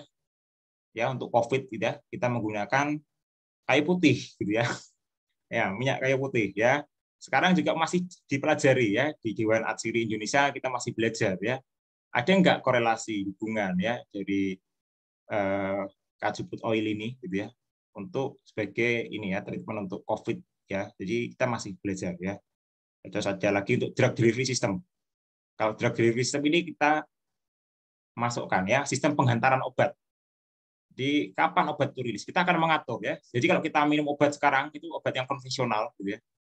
Kalau kita minum itu tujuannya bisa macam-macam ya. Kita minum harusnya tujuannya misalnya lambung, tapi sebelum lambung sudah rilis atau bahkan rilisnya telat gitu ya. Ya, tapi dengan sistem drug delivery system kita akan bisa mengatur di mana dia akan rilis obat itu. Ya, jadi sebelum sampai tujuannya dia tidak akan rilis gitu ya. Nah, ini dulu saya juga sempat belajar ini, tapi mungkin kurang dalam gitu ya, hanya sebatas masih di awal drug delivery system, belum sampai uji ke makhluk hidup gitu ya. Nah, jadi saya juga interest dengan topik ini sebenarnya ya. Jadi sangat menarik. Sekarang kita obat-obat sedang diarahkan ke sana ya, ke drug delivery system ini ya. Jadi kita akan atur sedemikian rupa ya sehingga obat ini tepat di targetnya ya. Jadi kalau targetnya itu adalah misalnya jantung atau apa ya, kita obat itu akan jantung doang gitu ya, tidak nyebar kemana-mana ya. Sekarang obat itu kan kemana-mana ya, sehingga menimbulkan side effect untuk yang sebenarnya tidak sakit ya kena obat itu gitu ya. Nah, ya meskipun sementara ini masih ini ya, sementara masih ini ya, kita juga masih menyempurnakan ya. Di drug delivery system ini penting. Ada wound healing ya. Ini pembalut luka ya, bisa seperti plester yang kalian pakai untuk kalau kalian jatuh gitu ya. Ini salah satu wound healing ya. Ada untuk instrumental application ya, tadi seperti yang sudah kita singgung, ada misalnya absorben gitu ya, atau absorben untuk gas gitu ya misalnya. Nah, kira-kira itu aplikasinya ya. Jadi sangat banyak. Selain ini juga masih banyak lagi. Saya tidak bisa memberikan review banyak-banyak gitu ya, karena waktu kita juga sangat terbatas gitu ya. Jadi kalau kalian tertarik belajar bisa kontak saya, silahkan gitu ya. Ya, jadi silahkan nanti kita sama-sama sharing ya. Saya juga masih belajar ya, jadi jangan dipikir saya udah pro ya, saya juga masih belajar. Oke ya, kita lanjut lagi ya. Ya, ini aplikasinya ya, jadi sudah kita singgung ya. Jadi ini saya juga coba berikan kalian review ya. Jadi ini misalnya ya, nama tanamannya adalah ini ya, golongan tanamannya adalah ini. Ini adalah metode karakterisasi yang sudah kita bahas tadi, dan ini adalah foto-foto tanamannya ya. Saya sengaja berikan ke kalian biar kalian nanti kalau dapat tanaman ini di sekitar rumah atau bahkan main-main kemana gitu ya, misalnya ke Batu atau kemana, paling enggak tahu gitu ya. Oh, ini yang namanya Mentha piperita gitu ya. Oh, ini yang namanya. Nah, saya berharap kalian tahu ya, makanya saya berikan sedikit fotonya gitu ya. Jadi ini karakterisasinya. Jadi beda-beda ya antara ini ya, untuk sintesa mungkin nano gold, nano silver gitu ya. Beda-beda ya. Ada yang pakai ini cuma UV vis dan FTR sama TEM gitu ya. Ada yang bahkan pakai GCMS gitu ya. Ya, gas kromatografi mass spectrometry gitu ya. Ada yang macam-macam ya, ada yang SEM dan HRTEM. HRTEM ini adalah high resolution ya. Jadi ini lebih tinggi lagi. Ya, HRTEM. Ya, ini bentuknya ya, bentuk dari nano kristal atau nanopartikelnya. Ini ukurannya ya, ukuran size-nya berapa. Sedangkan yang paling kanan itu adalah saya coba berikan aplikasinya ya. Jadi kalau ini disintesa nano gold ini untuk katalis ya, sebagai katalis. Ya, sedangkan ini ya kita ujikan ya ke antibakteri, ya ke katalis juga gitu, sebagai katalis dan untuk antioksidan. Ya. Nah, sedangkan ini untuk ya macam-macam ya, ada untuk uji sitotoksisitas ya. Toksisitasnya berapa? Ya, berapa miligram per liter atau seperti apa? LD 50-nya berapa? Ya, lethal dose 50 ya, LC 50, lethal concentration 50-nya berapa ya? Kita uji ya. Berapa sih toksisitasnya gitu ya. Karena kita harus memastikan ya, apalagi kalau dia menjadi drug delivery system ya. Kita buat drug delivery system. Kita harus memastikan. Jangan sampai dia menjadi ini untuk kita ya, untuk tubuh kita ya. Jadi kalau ada hubungannya dengan herd ya, itu sangat strict aturannya yang perlu kita uji, kita pastikan keamanannya ya. Untuk referensinya ini ada beberapa reference gitu ya. Jadi nanti kalian bisa juga baca detail ya keempat ini tanaman ini ya, reference ini ya, ini masih cukup baru gitu ya, 5 tahun ke belakang gitu ya. Saya rasa bisa kalian manfaatkan ya. Kalau kalian kreatif pasti muncul something gitu ya, jadi apa yang saya jelaskan hari ini ya. Semoga kalian ada yang ini ya, inspirasi lah ya. Nah, selanjutnya ini adalah macam-macam ya, ada golongan ini ya, thymus, rosemary dan lain ya. Jadi ini aplikasinya juga macam-macam ya, untuk sintesa nano silver ya. Ada yang bentuknya rod ya, seperti jarum gitu ya, ada yang bentuknya spherical ya, tergantung ininya ya, matrix atau essential oilnya dari mana ya. Dan ukurannya berbeda ya, lihat ya, ukuran size-nya hampir 3 kali lipat kalau kita menggunakan ini ya, essential oil dari tanaman-tanaman ini ya, dari mint itu ya misalnya ya, akan lebih besar lagi ya. Tentunya size ini juga akan mempengaruhi kegunaannya atau aplikasinya ya. Sama-sama nano tapi ini cukup jauh berbeda ya, hampir 3 kali lipat kalau kita sintes dengan menggunakan mint ya. Oke, ini selanjutnya ya. Ini kebetulan ini ya, menggunakan minyak jahe gitu ya. Ya, kalau kita gunakan minyak jahe gitu ya. Ini kebetulan saya ini ya, mereviewnya menggunakan sintesa ini ya. Zinc dan silver nanopartikel ya. Kombinasi ya. Double metal. Ya, zinc oxide and silver ya. Jadi double metal. Ya ini namanya, atau kita bisa katakan bimetalik. Ya. Ini bimetalik ya. Jadi tidak hanya murni satu gitu ya, kita bisa 2 bahkan 3 ya. Jadi bisa double bimetalik atau bahkan lebih metalnya ya. Aktivitasnya juga macam-macam gitu ya. Ya, kita bisa lihat gitu ya.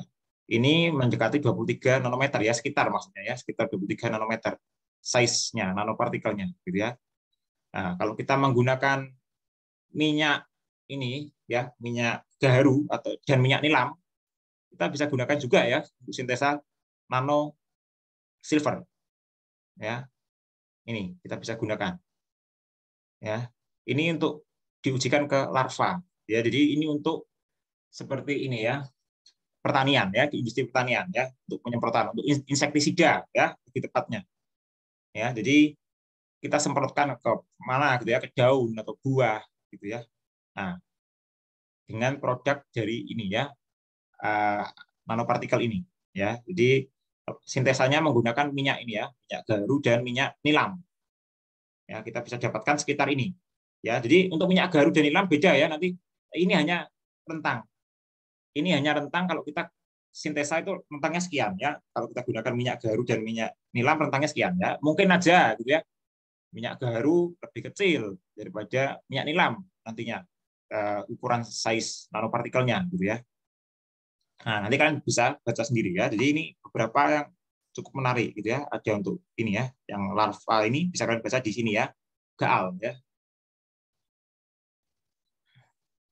Oke, ini selanjutnya ya. Ada golongan kemangi-kemangian ini ya. Ini seperti kemangi, ada orange peel gitu ya. Ini minyak kulit jeruk ya. Aplikasinya juga beda gitu ya. Ini meskipun ya, ini juga dari tanaman yang berbeda untuk sintesa nano silver, bentuknya berbeda ya, shape-nya berbeda, different shape ya. Ukurannya jauh berbeda ya. Ini lihat ya. Ini sangat kecil, very small ya. Berapa kali lipat dari ini ya? Bisa ratusan kali lipat ya, mungkin hampir 70 kali lipat ini ya. Ya, perbedaannya sangat jauh ya, karena tadi komponen yang ada di dalam atsiri itu berpengaruh ya, di dalam kita gunakan sebagai media sintesis ya. Karena ukurannya besar ya, gunaannya kita tidak gunakan sebagai katalis gitu ya. Nah, kalau ini mungkin cocok sebagai katalis ya, karena ukurannya kecil ya. Ini sangat bagus kalau kita pakai katalis dengan ukuran sekian ya. Nah, ini kita gunakan sebagai antifungi ya, atau antifungal. Nah, kesimpulannya ya. Jadi yang bisa saya simpulkan ya, atau kesimpulan yang bisa saya berikan untuk pertemuan terakhir kita gitu ya. Ya, di dalam proses green synthesis gitu ya. Ya, khususnya untuk sintesis nanopartikel gitu ya. Ya, minyak asil itu punya ini ya, peran yang penting istilahnya ya. Jadi punya peran penting ya, tadi bisa sebagai reduction agent atau stabilization agent gitu ya. Ya. Dan kalau kita sintesa dengan atsiri ya tergantung atsirinya juga sebenarnya. Tapi kalau atsiri-atsiri yang umum misalnya minyak nilam, minyak clove leaf oil gitu ya, atau mungkin kejuput oil ya, harganya cukup low cost ya. Sebenarnya low cost. Kalau kita bandingkan dengan beli heksan 1 liter ya. Ya, kita bisa bayangkan ya, beli heksan 1 liter dengan beli essential oil 1 liter ya, terus kita bayangkan juga dengan beli masih murah beli clove leaf oil, masih murah beli patchouli oil gitu ya. Ya itu masih lebih murah ya. Heksan PA Pro Analis sangat mahal ya. Di atas 1 juta per liternya. Ya. Clove leaf oil kita dengan biaya sekian mungkin dapat 2 liter. Dan 2 liter pun kita tidak pakai, maksudnya tidak pakai bentuk pekatnya gitu ya. Kita bisa pakai encernya ya, malah kita pakai encernya gitu ya. Jadi saya rasa cukup low cost ya kalau kita bandingkan dengan penggunaan organic solvent misalnya. Ya. Bisa di scale up dengan gampang gitu ya. Terus juga eco friendly ya. Jadi cukup ramah lingkungan. Ya, ini ya. Jadi tadi sudah kita singgung ya. Jadi penggunaan atau sintesa ini ya cukup berbeda ya, secara umum berbeda ya kalau kita gunakan physical or chemical methods ya untuk sintesa nanopartikel. Gitu ya. Meskipun mekanisme reaksinya sampai sekarang semua peneliti masih belajar ya, termasuk saya juga belajar.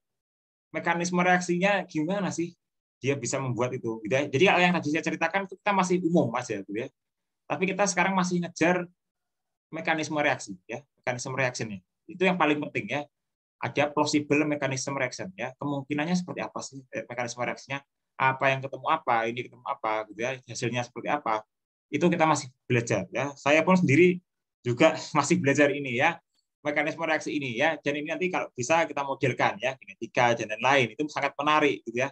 Ya, sekarang pun saya masih belajar ya. Jadi kalau kalian tanya, ini sangat kompleks ya, karena di dalam tadi adalah sifatnya multi compounds ya. Jadi karena multi compounds artinya yang gen komponennya ini persentasenya juga tidak selalu konsisten ya. Artinya apapun bisa terjadi ya, semua masih bisa terjadi. Ada kemungkinan ya, possibility-nya cukup tinggi gitu ya. Dan yang terakhir kesimpulannya ini ya, yang perlu diperhatikan di sini adalah teknik kita untuk mengontrol ukuran partikel dan lain-lain, bentuknya gitu ya. Ya, karena tadi ya, misalnya hari ini kita gunakan clove leaf oil, seminggu lagi kita gunakan clove leaf oil gitu ya. Komponennya bisa naik turun gitu ya, tidak stabil ya. Nah, itu pengaruhnya ke tadi ya, ke bentuk, ke ukuran dan lain-lain ya. Nah, jadi teknik atau di dalam kita sintesis itu sangat diperhatikan nantinya ya. Jadi tidak hanya asal mencampur gitu ya, tapi kita perlu memperhatikan karena kalau kita tidak bisa mengontrol ini ya artinya ukuran dan bentuk ini loss gitu ya, artinya ya random aja gitu ya, kita dapat apa ya random aja gitu ya. Nah, padahal ketika kita sintesa kita itu perlu sesuatu yang homogen gitu ya, artinya kita sintesa hari ini kalau bisa sama dengan sintesa besok lagi atau tahun depan gitu ya, jadi tidak berubah istilahnya ya. Kira-kira itu ya beberapa kesimpulan yang bisa saya berikan ya. Jadi peneliti pun selain meneliti mekanisme reaksi gitu ya, atau pathway-nya atau plausible mechanism reaction, kita juga masih meneliti ya gimana kita bisa sekarang mengontrol ya atau memberikan pengaruh gitu ya minyak atsir ini agar bentuknya dan ukuran nanopartikelnya itu sesuai yang kita harapkan gitu ya. Nah, kalau kita menggunakan chemical or physical method sangat gampang gitu ya, itu sudah sangat umum gitu ya saya rasa. Ya, dan referensinya sangat banyak ya. Jauh lebih banyak daripada menggunakan essential oil ini ya. Kira-kira seperti itu. Ya, mungkin itu saja gitu ya yang bisa saya sampaikan gitu ya. Jadi kalau nanti kalian ada pertanyaan, silakan ya. Ini kita masih ada waktu ya, mungkin sekitar 13 menitan gitu ya. Silakan. Ada yang mau ditanyakan ya, mungkin ada pertanyaan jadi pertemuan kita hari ini the last gitu ya. Silahkan ya kalau ada pertanyaan.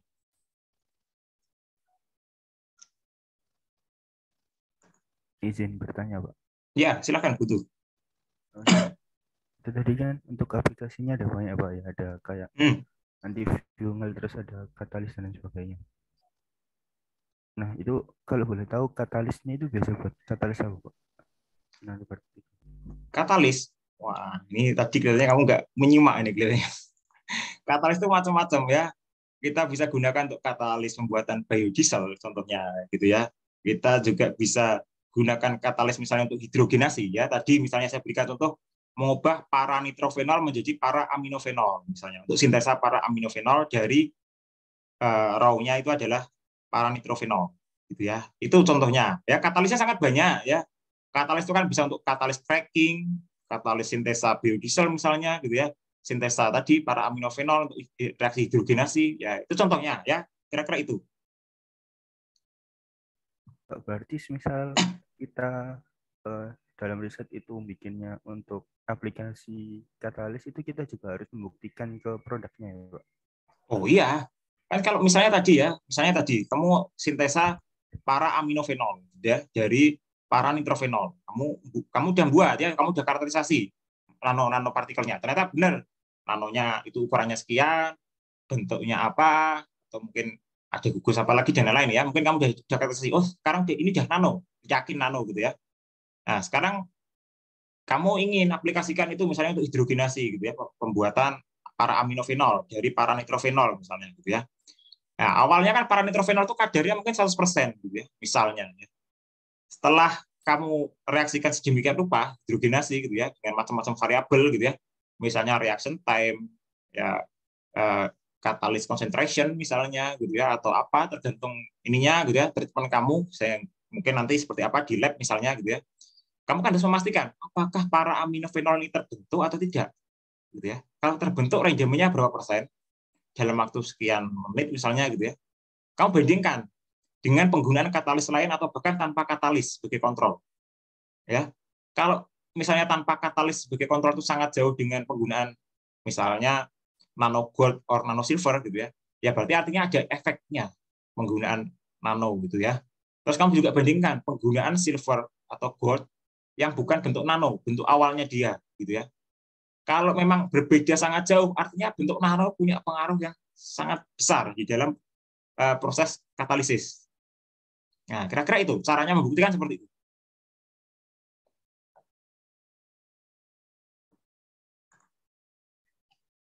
Gimana, Guntur?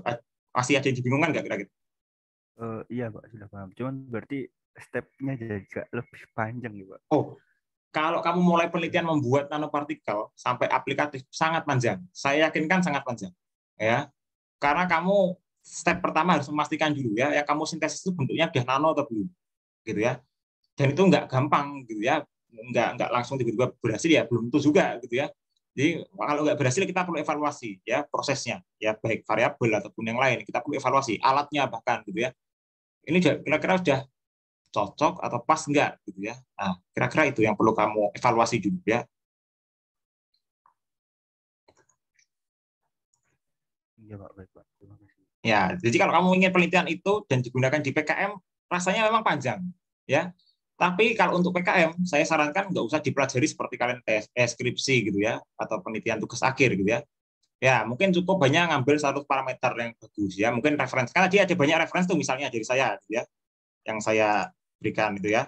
Ambil aja satu parameter yang bagus tuh misalnya ketika buat nano tuh dia pakai misalnya konsentrasi esensialnya berapa sih misalnya gitu ya, waktunya berapa, alatnya seperti apa, udah ambil aja satu gitu ya.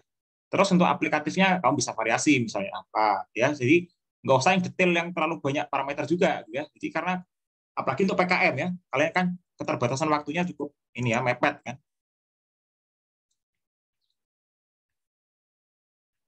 Ya, tapi kalau untuk penelitian tugas akhir atau skripsi mestinya sejauh itu ya tidak apa-apa gitu ya. Mulai dari sintesa sampai eh, aplikasinya kalian kerjakan ya oke-oke aja mestinya menurut saya ya.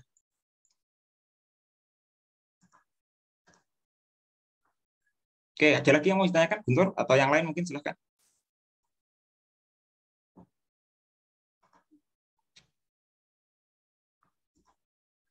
Ya, untuk tugas kemarin kelihatannya juga menurut saya ya masih belum memuaskan ya. Nanti tolong dipelajari lagi ya. Jadi tugasnya tolong dipelajari lagi ya. Hari ini mungkin pertemuan terakhir juga ada tugas yang mungkin berbeda lagi gitu ya. Ya, mau saya share sekarang aja ya tugasnya.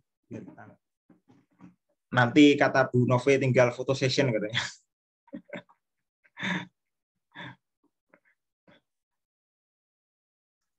Atau ada pertanyaan lagi? Ya sebentar ya sambil saya siapkan tugasnya. Kalau kalian ada pertanyaan boleh ya, silakan.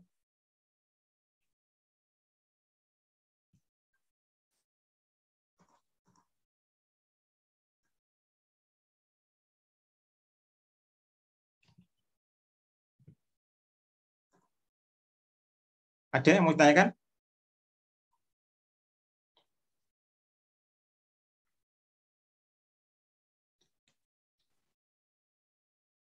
Apa, Tiara mungkin?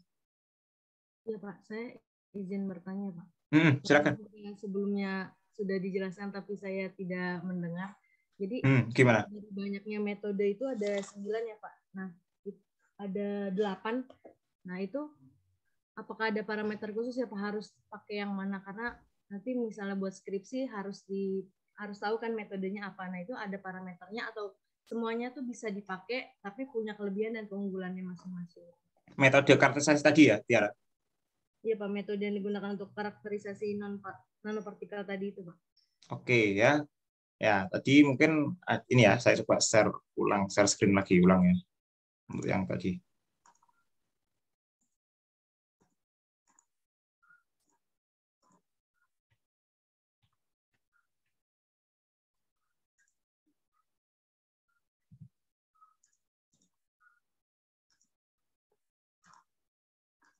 Sudah terlihat share screen-nya ya?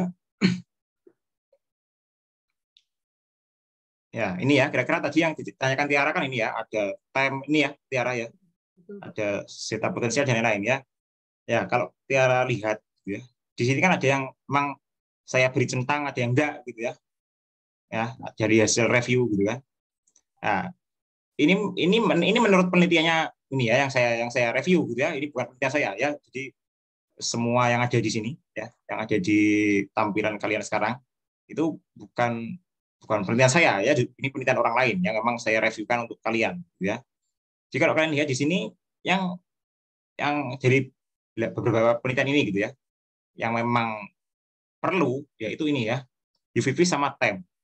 Ya, tapi TEM ini istilahnya bisa ini ya, kondisional atau opsional aja gitu ya.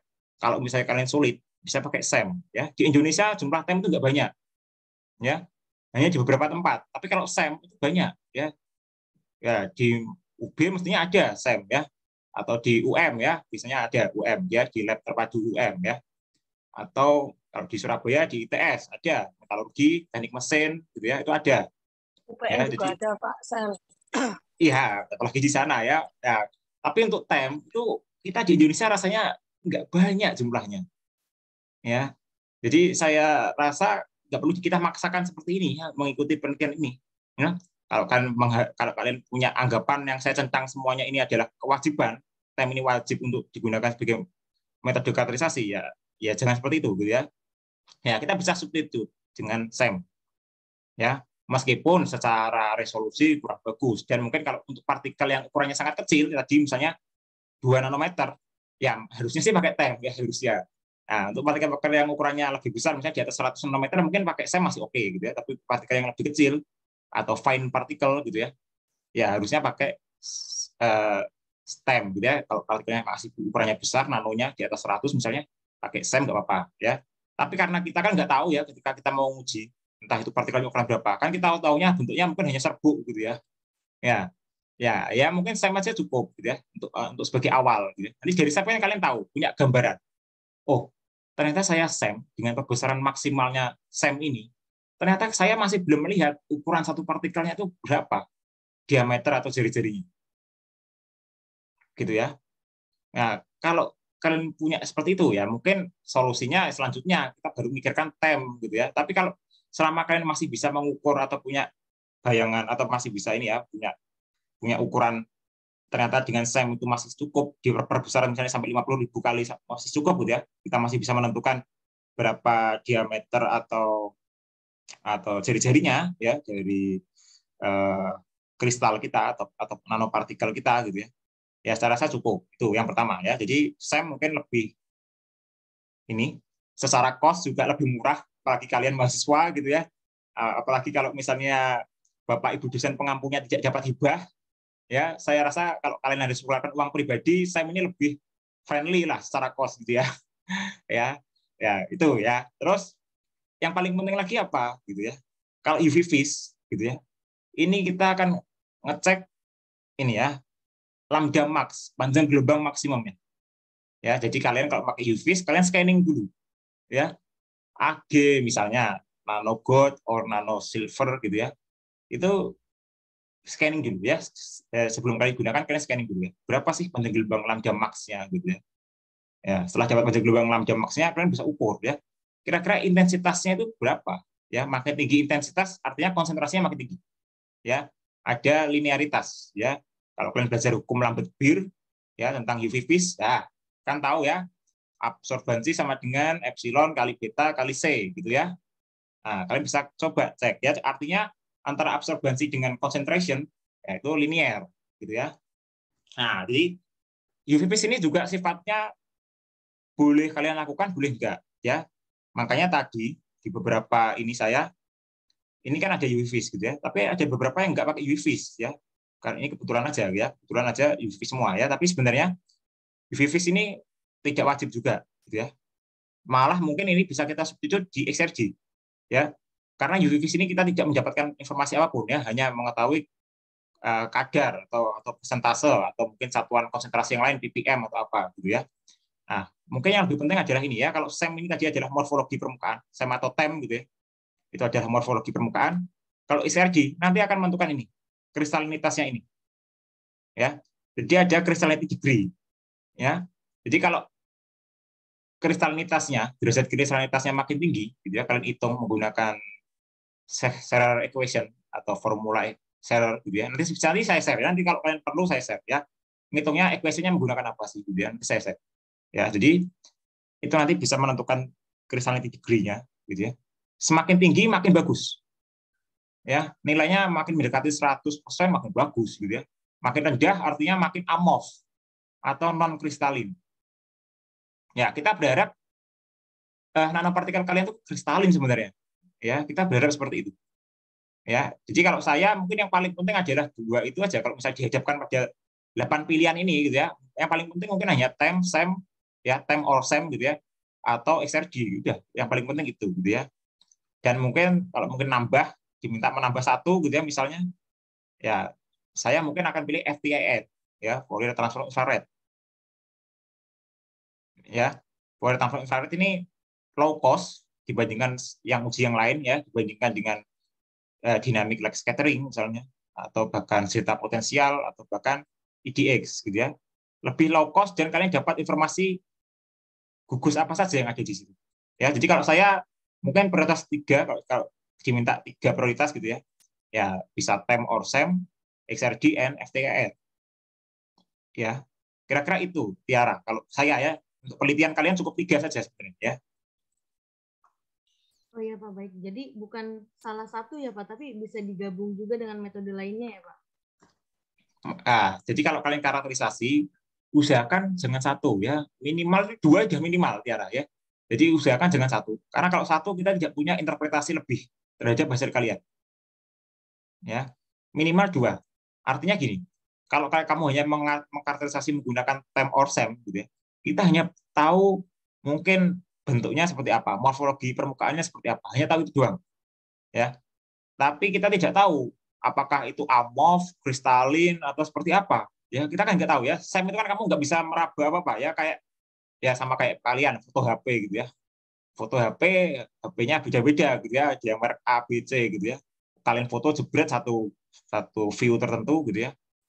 Setelah itu kan kalian hanya bisa menginterpretasikan, oh, ininya sekian, ini gambarnya seperti ini, gitu aja kan, ya. Tapi kan, atau mungkin kalau kalian foto orang atau objek tertentu, ya ini mungkin cantik, ini mungkin ganteng, gitu aja kan, ya. Tapi kamu nggak tahu dalamnya seperti apa, gitu ya, Tiara, ya, kira-kira, ya. Ya, dia ini orangnya baik atau gimana, kan? Kamu nggak tahu, ya. Ya, seperti itu, gitu ya. Nah, makanya kita jangan mengandalkan 1 metode karakterisasi, ya, minimal 2. Ya, akan lebih baik kalau makin banyak. Itu aja intinya, gitu ya. Iya Pak, baik. Sudah terjawab. Terima kasih ya Pak. Ya, sama-sama.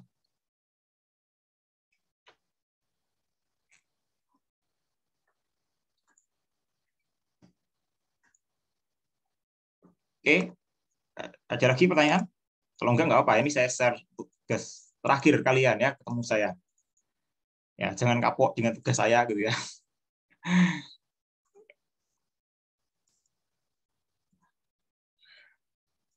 Sudah terlihat ini share screen-nya?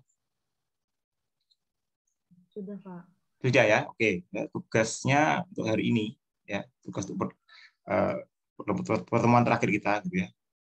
Yang pertama kali ini, ya, saya ingin minta kalian give your opinion, ya, about the application of essential as bioactive compound in nanoemulsion, ya, based edible coating of fruit and vegetable. Jadi ini aplikasi untuk preservatif fruit and vegetables, ya.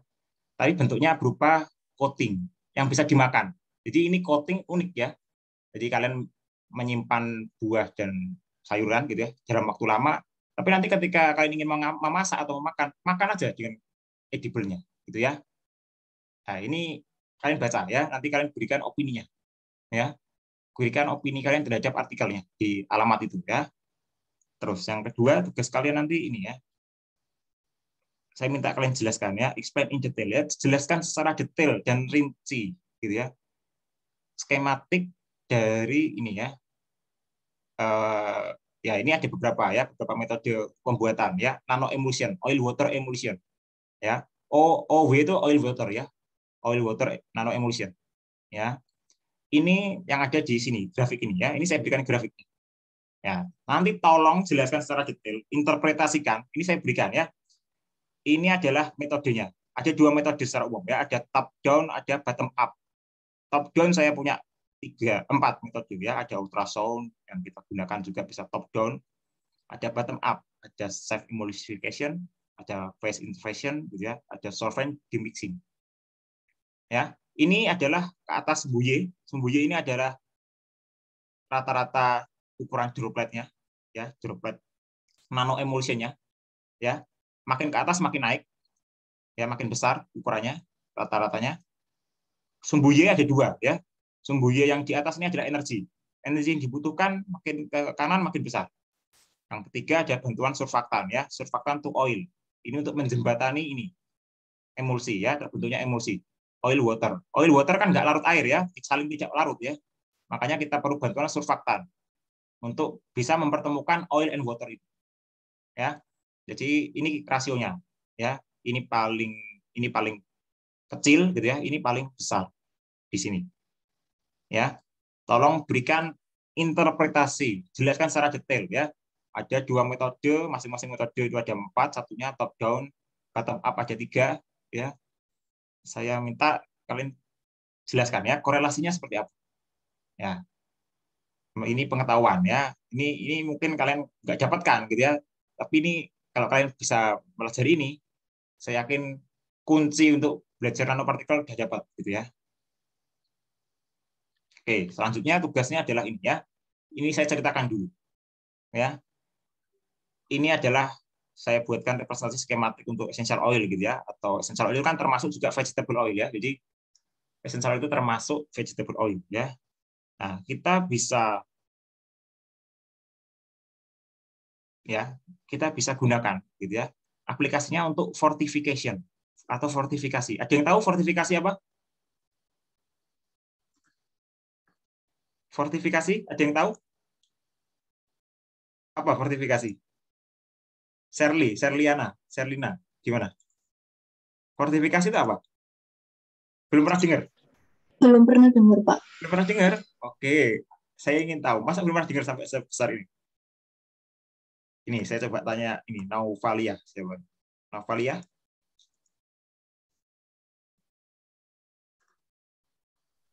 Belum pernah dengar. Belum pernah dengar semuanya. Satu lagi. Saya ingin tahu sebenarnya. Lintang Sekar, Lintang Sekar. Belum juga, Pak. Belum juga. Oke ya. Iya. Fortifikasi itu secara harfiah atau bahasa itu adalah pengayaan. Ya.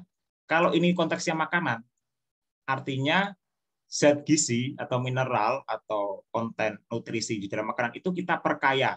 Itu namanya fortifikasi pangan. Ya, mungkin ini untuk orang-orang pertanian umum gitu ya. Nah, tapi kita chemical engineer juga penting gitu ya, tahu fortifikasi karena basicnya mereka juga jadi chemical engineer gitu ya, turunan kita gitu ya. Jadi fortifikasi adalah ini. Makanya saya berikan task ini ke kalian gitu ya. Jadi salah satu aplikasi dari nano ini gitu ya. Nano essential oil ya, based on essential oil. Ya, kita bisa gunakan untuk fortifikasi makanan. Ya. Ini representasinya seperti ini. Ketika untuk membentuk nano ada macam-macam metodenya ya. Sehingga nanti terbentuklah misel atau dan lain ya, seperti tadi sudah kita bahas ya. Dan ini bisa kita gunakan untuk fortifikasi makanan. Ya, memperkaya kandungan gizi dan lain ya. Itu adalah fortifikasi. Ya. Tugasnya gitu ya. Ya, tolong buat review ya tentang aplikasi ya nano enkapsulasi ya vegetable and essential oil gitu ya dalam produksi dalam makanan yang difortifikasi tadi gitu ya. Jadi ini gabungan ya vegetable essential oil. Jadi vegetable oil and essential oil nanti kita combine ya untuk fortifikasi ya bahan-bahan makanan. Ya, kalian buat reviewnya tentang aplikasi itu ya. Jadi ini cukup unik ya. Kalian nanti bisa tahu ya. Kira-kira makanan apa aja atau bahkan semua apa jangan semua makanan bisa kita fortifikasi dengan ini ya. Combination of two oil di sini ya, vegetable and essential oil gitu ya. Ya, kita bisa singkat VEOS ya. Oke. Terus the last task gitu ya, yang ini. Ya, kalian saya minta ya, tolong sebut dan jelaskan gitu ya, faktor apa yang paling berpengaruh ya pada pembuatan nanoemulsi ini ya, dari tadi ya, dari minyak atsiri yang asalnya dari tanaman Xanthosillum scinifolium ya. Itu ada di link ini ya, saya sudah sediakan linknya, nanti kalian tinggal baca saja sebenarnya. Ya, terus setelah itu kalian ini ya, jelaskan ya faktor apa yang berpengaruh secara signifikan. Jadi kalau tadi yang atas itu adalah sebutkan semuanya, jelaskan semuanya. Kalau yang kedua ini kalian cuma hanya memilih ya dari faktor yang sudah kalian katakan itu faktor mana yang berpengaruh signifikan. Apakah semuanya, hanya salah satu, atau beberapa faktor saja ya yang berpengaruh di dalam sintesis atau pembuatan nanoemulsi essential oil ya, yang matriks tanamannya dari Xanthosillum ini ya. Terus yang terakhir ya, saya tanya ke kalian ya, alasan kalian mengatakan itu signifikan apa? Jadi misalnya satu parameter ini kok paling signifikan gitu ya, jadi misalnya 7 parameter gitu. Alasan kalian apa? Tolong jelaskan reason kalian ya. Kira-kira itu the last task untuk pertemuan kalian dengan saya ya. Oke, ada yang mau ditanyakan untuk tugasnya?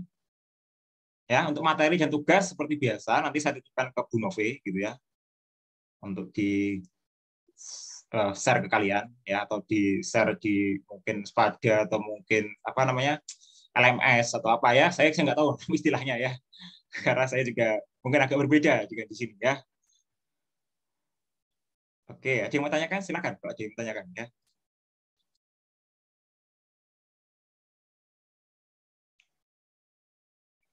Mungkin cukup untuk pertemuan hari ini ya. Ini pertemuan kita terakhir. Tadi ada request dari Bu Nove, katanya mau foto session gitu ya. Iya Pak, buat kenang-kenangan. Ya, buat kenang-kenangan ya. Siapa tahu nanti kita ketemu ya. Mungkin saya pas main-main ke Brawijaya atau mungkin pas ke UPN Jatim gitu ya. Iya. Silahkan on cam semuanya ya.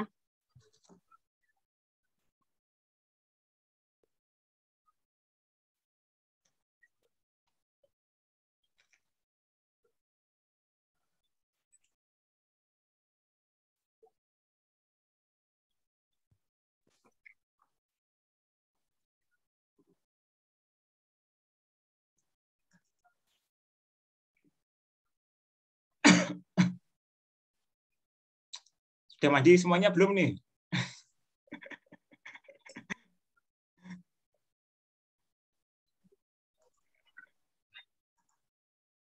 Ini yang foto Pak Heri atau saya Pak?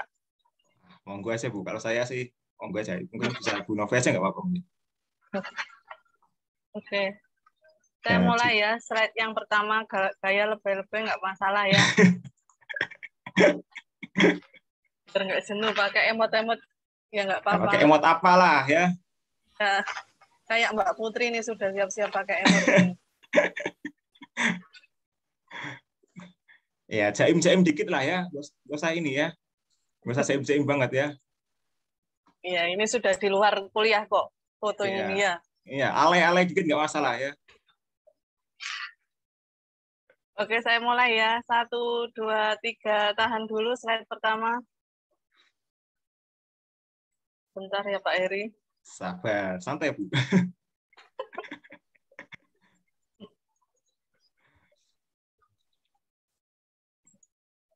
Oke, yang slide kedua, gayanya jangan kalah sama yang slide pertama ya. Lebay-lebay, nggak apa-apa. Saya mulai ya, 1, 2, 3, tahan. Sudah Pak Heri? Oh, sudah nih, Bu Novi emang jago foto ini. Wejangan-wejangan atau Ya. memberikan semangat kepada mereka. Ya, kalau saya ini ya. Nah, ini ya, khususnya ini ya. Kalian kan sebagai chemical engineer gitu ya. Ya, apalagi ini topiknya tentang atsiri gitu ya. Atsiri ini pada dasarnya ya kalau kalian tertarik, interest ya bisa dibuat usaha gitu ya. Mulai dari sekarang mungkin ya. Oh, jadi tidak harus nunggu lulus baru usaha gitu ya. Dan untuk membuat penyulingan contohnya misalnya gitu ya, kalau kalian interest biayanya cukup terjangkau saya rasa. Ya, misal yang pertama ya, saya kan kalau mata kuliah Atsiri ini sebenarnya menarik, gitu ya kalau kalian ya. Dan potensi kita yang kemarin saya jelaskan, kita masih sangat kurang ya Atsiri ini ya. Produk kita aja kita masih kurang. Jadi ada beberapa Atsiri yang kita masih impor gitu ya. Ya, jadi bayangkan gitu ya dengan kekayaan alam kita yang melimpah ruah ya, kita ya masih kalah jauh gitu ya. Ya harusnya kita bisa lebih dari itu ya. Dan saya berharap malah suatu saat kita bisa sumber devisa utama itu dari Atsiri gitu ya, meskipun bukan yang terbesar gitu ya. Tapi salah satu yang utama itu dari Atsiri ya. Karena itu kan renewable sifatnya ya. Kalau kita coal, oil and gas itu kan renewable gitu ya. Yang suatu saat pasti kita bisa habis ya, atau misalnya tambang yang lain, misalnya emas seperti di Freeport. Suatu saat gunungnya hilang ya udah gitu kan. Ya, habis ya.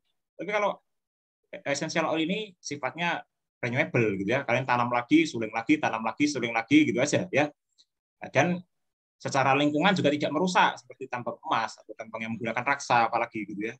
Nah, jadi mungkin ini cocok gitu ya. Jadi kalau misalnya kalian tertarik untuk green business gitu ya, ya ini salah satunya ya. Ya, terus untuk kalian sendiri ya. Mungkin ini semester 6 semua atau ada yang 4?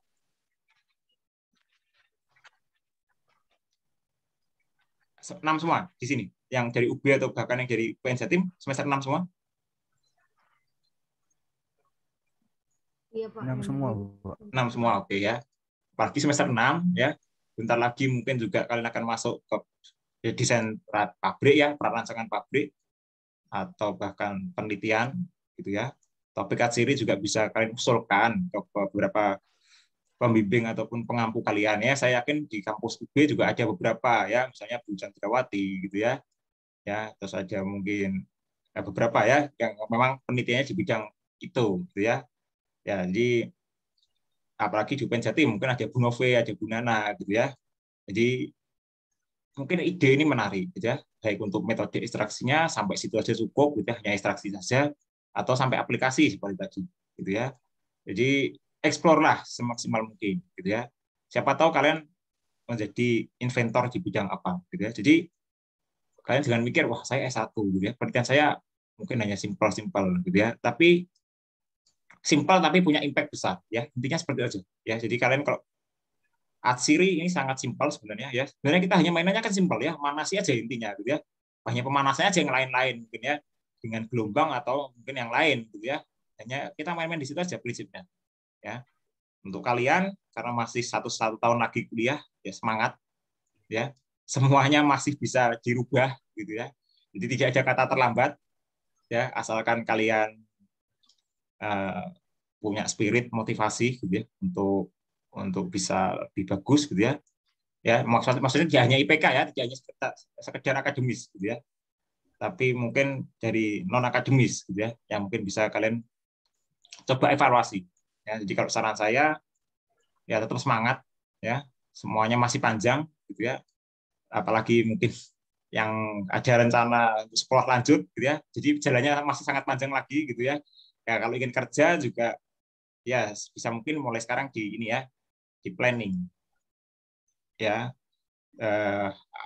gimana ya, apakah mau berwirausaha ya atau mau kerja di mana misalnya ya, tolong di planning. Itu aja mungkin pesan dari saya ya. Jadi dan kalau kalian nanti ada apa-apa silahkan kontak saya juga apa-apa gitu ya. Jadi ya sudah umum juga gitu ya, mahasiswa dari lain univ kontak saya juga sudah umum ya. Jadi bukan hanya kalian mungkin gitu ya. Jadi ya banyak lah gitu ya. Jadi silahkan jika kalian ada kesulitan kontak saya silahkan gitu ya. Mungkin kalau kontak saya ya pagi sampai sore atau bahkan jam 8 malam gitu sangat slow respon saya gitu ya. Tapi kalau kalian kontak saya tengah malam malah saya fast respon ya. Jadi mahasiswa bimbingan saya atau yang apapun saya malah mereka kontak saya tengah malam gitu ya. Karena tengah malam saya juga masih ini ya istilahnya ada urusan ya dengan ya kolega di luar ya. Jadi kalau kolega di luar masih siang kita di tengah malam gitu ya. Ya makanya saya tengah malam masih on gitu ya. Jadi kalau kalian kontak saya tengah malam saya malah standby gitu ya. Malah sangat fast respon banget. Ya, kira-kira itu ya. Silakan, jangan malu ya. Saya welcome saja dengan mahasiswa dari manapun gitu. Jadi yang kontak saya juga luar Jawa siapapun saya welcome ya, nggak ada masalah. Ya, saya juga nggak bimbing juga nggak masalah gitu ya. Karena memang kalau prinsip saya ilmu itu di-share ya. ngapain saya simpan ilmu untuk saya sendiri gitu ya, nggak ada gunanya ya. Kalau saya ini pun gitu ya meninggal ya, ngapain ilmu ini nggak menyebar gitu ya. Ya, jadi kalau saya share aja ya, kita terbuka aja ya. Jadi kalau saya sistemnya seperti itu ya, ketika mengajar sistemnya seperti itu. Jadi kalau kalian butuh informasi silakan tanya ya. Nanti saya bisa jawab atau enggak ya itu urusan nanti gitu ya. Kita lihat nanti. Oke, itu saja Bu Novi dari saya. Ya, baik, terima kasih Pak Heri ya sudah meluangkan waktunya 3 pertemuan ya di UPN Jatim. Giliran saya nanti yang di UPN Jogja. Wah, ini saya tunggu ini. Pak Heri ini. Kan beliau benar-benar expert adik-adik ini. Ya sudah, itu aja. Jadi kesimpulannya dari Pak Heri, kalau saudara misalnya melakukan sesuatu itu bersungguh-sungguhlah. Siapa tahu nanti itu akan membuka peluang saudara ya untuk mungkin mendapatkan rezeki dari situ, jadi pengusaha minyak aciri. Jadi waktu misalnya penelitian, janganlah hanya sekedar menggugurkan syarat sebagai sarjana ya, prasyarat sebagai sarjana, tetapi mungkin bisa saudara buat bekal untuk jadi pengusaha. Ya, sukses untuk kita semua, jaga kesehatan, selalu buat kedua orang tua kalian, banggakan prestasi-prestasi kalian. Sudah Pak Heri, silahkan, ada wejangan lagi. Mungkin cukup ya. Nanti kalau kalian ada apa-apa, intinya jangan malu kontak saya ya. Jadi meskipun kalian bukan bimbingan saya atau bukan berasal dari UPN Jogja, nggak ada masalah gitu ya. Jadi mahasiswa luar aja gitu ya, luar ini ya, ketika dia mau sekolah di luar ya minta rekom saya gitu ya. Padahal saya itu nggak pernah ngajar dia gitu, tapi kita kenal ya, kita pernah ketemu lah, pernah interaksi gitu ya. Dia minta bimbingan dan lain-lain gitu ya. Jadi ya pembimbingnya juga tahu gitu ya, maksudnya bimbingnya akademis di kampusnya asal tahu ya. Meskipun saya ya istilahnya pembimbing bayangan lah gitu ya. Ya jadi ketika minta rekom di luar, sekolah di luar, saya beli rekom, alhamdulillah lolos. Gitu ya. Jadi beberapa seperti itu. Jadi kalian boleh aja ya, meskipun saya nggak bimbing kalian secara akademis, silakan kontak saya. Ya, saya tidak ada masalah dengan itu ya. Saya welcome dengan semua mahasiswa dari manapun ya, dari Aceh sampai ya sana ya, Sulawesi dan sekitarnya gitu ya. Jadi silakan. Ya, kira-kira seperti itu ya kalau saya. Ya, jadi apalagi kontak saya juga udah kalian punya semua ya. Bisa kalian kontak. Kalau misalnya saya di Malang, ya saya mungkin akan kabar-kabar juga gitu ya. Kita mungkin bisa meet up dan lain-lain ya, silakan. Oke, itu aja mungkin Bu Novi. Iya. Oke, terima kasih Pak. Meet up sambil ditraktir Pak Heri. Guyon Pak, guyon. Biar nggak kaku ya Pak ya. Tenang, kalau saya ini saya traktir nanti ya, kalau saya ada rezeki pas kita ketemu ya. Oke, terima kasih Pak Heri. Mungkin bisa diakhiri Pak Heri. Oke, saya NG. Makasih Bu Nove, Bu Nana, mahasiswa semuanya ya. Kita ketemu lagi lain kesempatan ya, insya Allah. Ya, saya akhiri. Selamat pagi. Assalamualaikum warahmatullahi wabarakatuh. Waalaikumsalam. Waalaikumsalam. Terima kasih, Pak. Ya, sama-sama. Terima kasih Pak.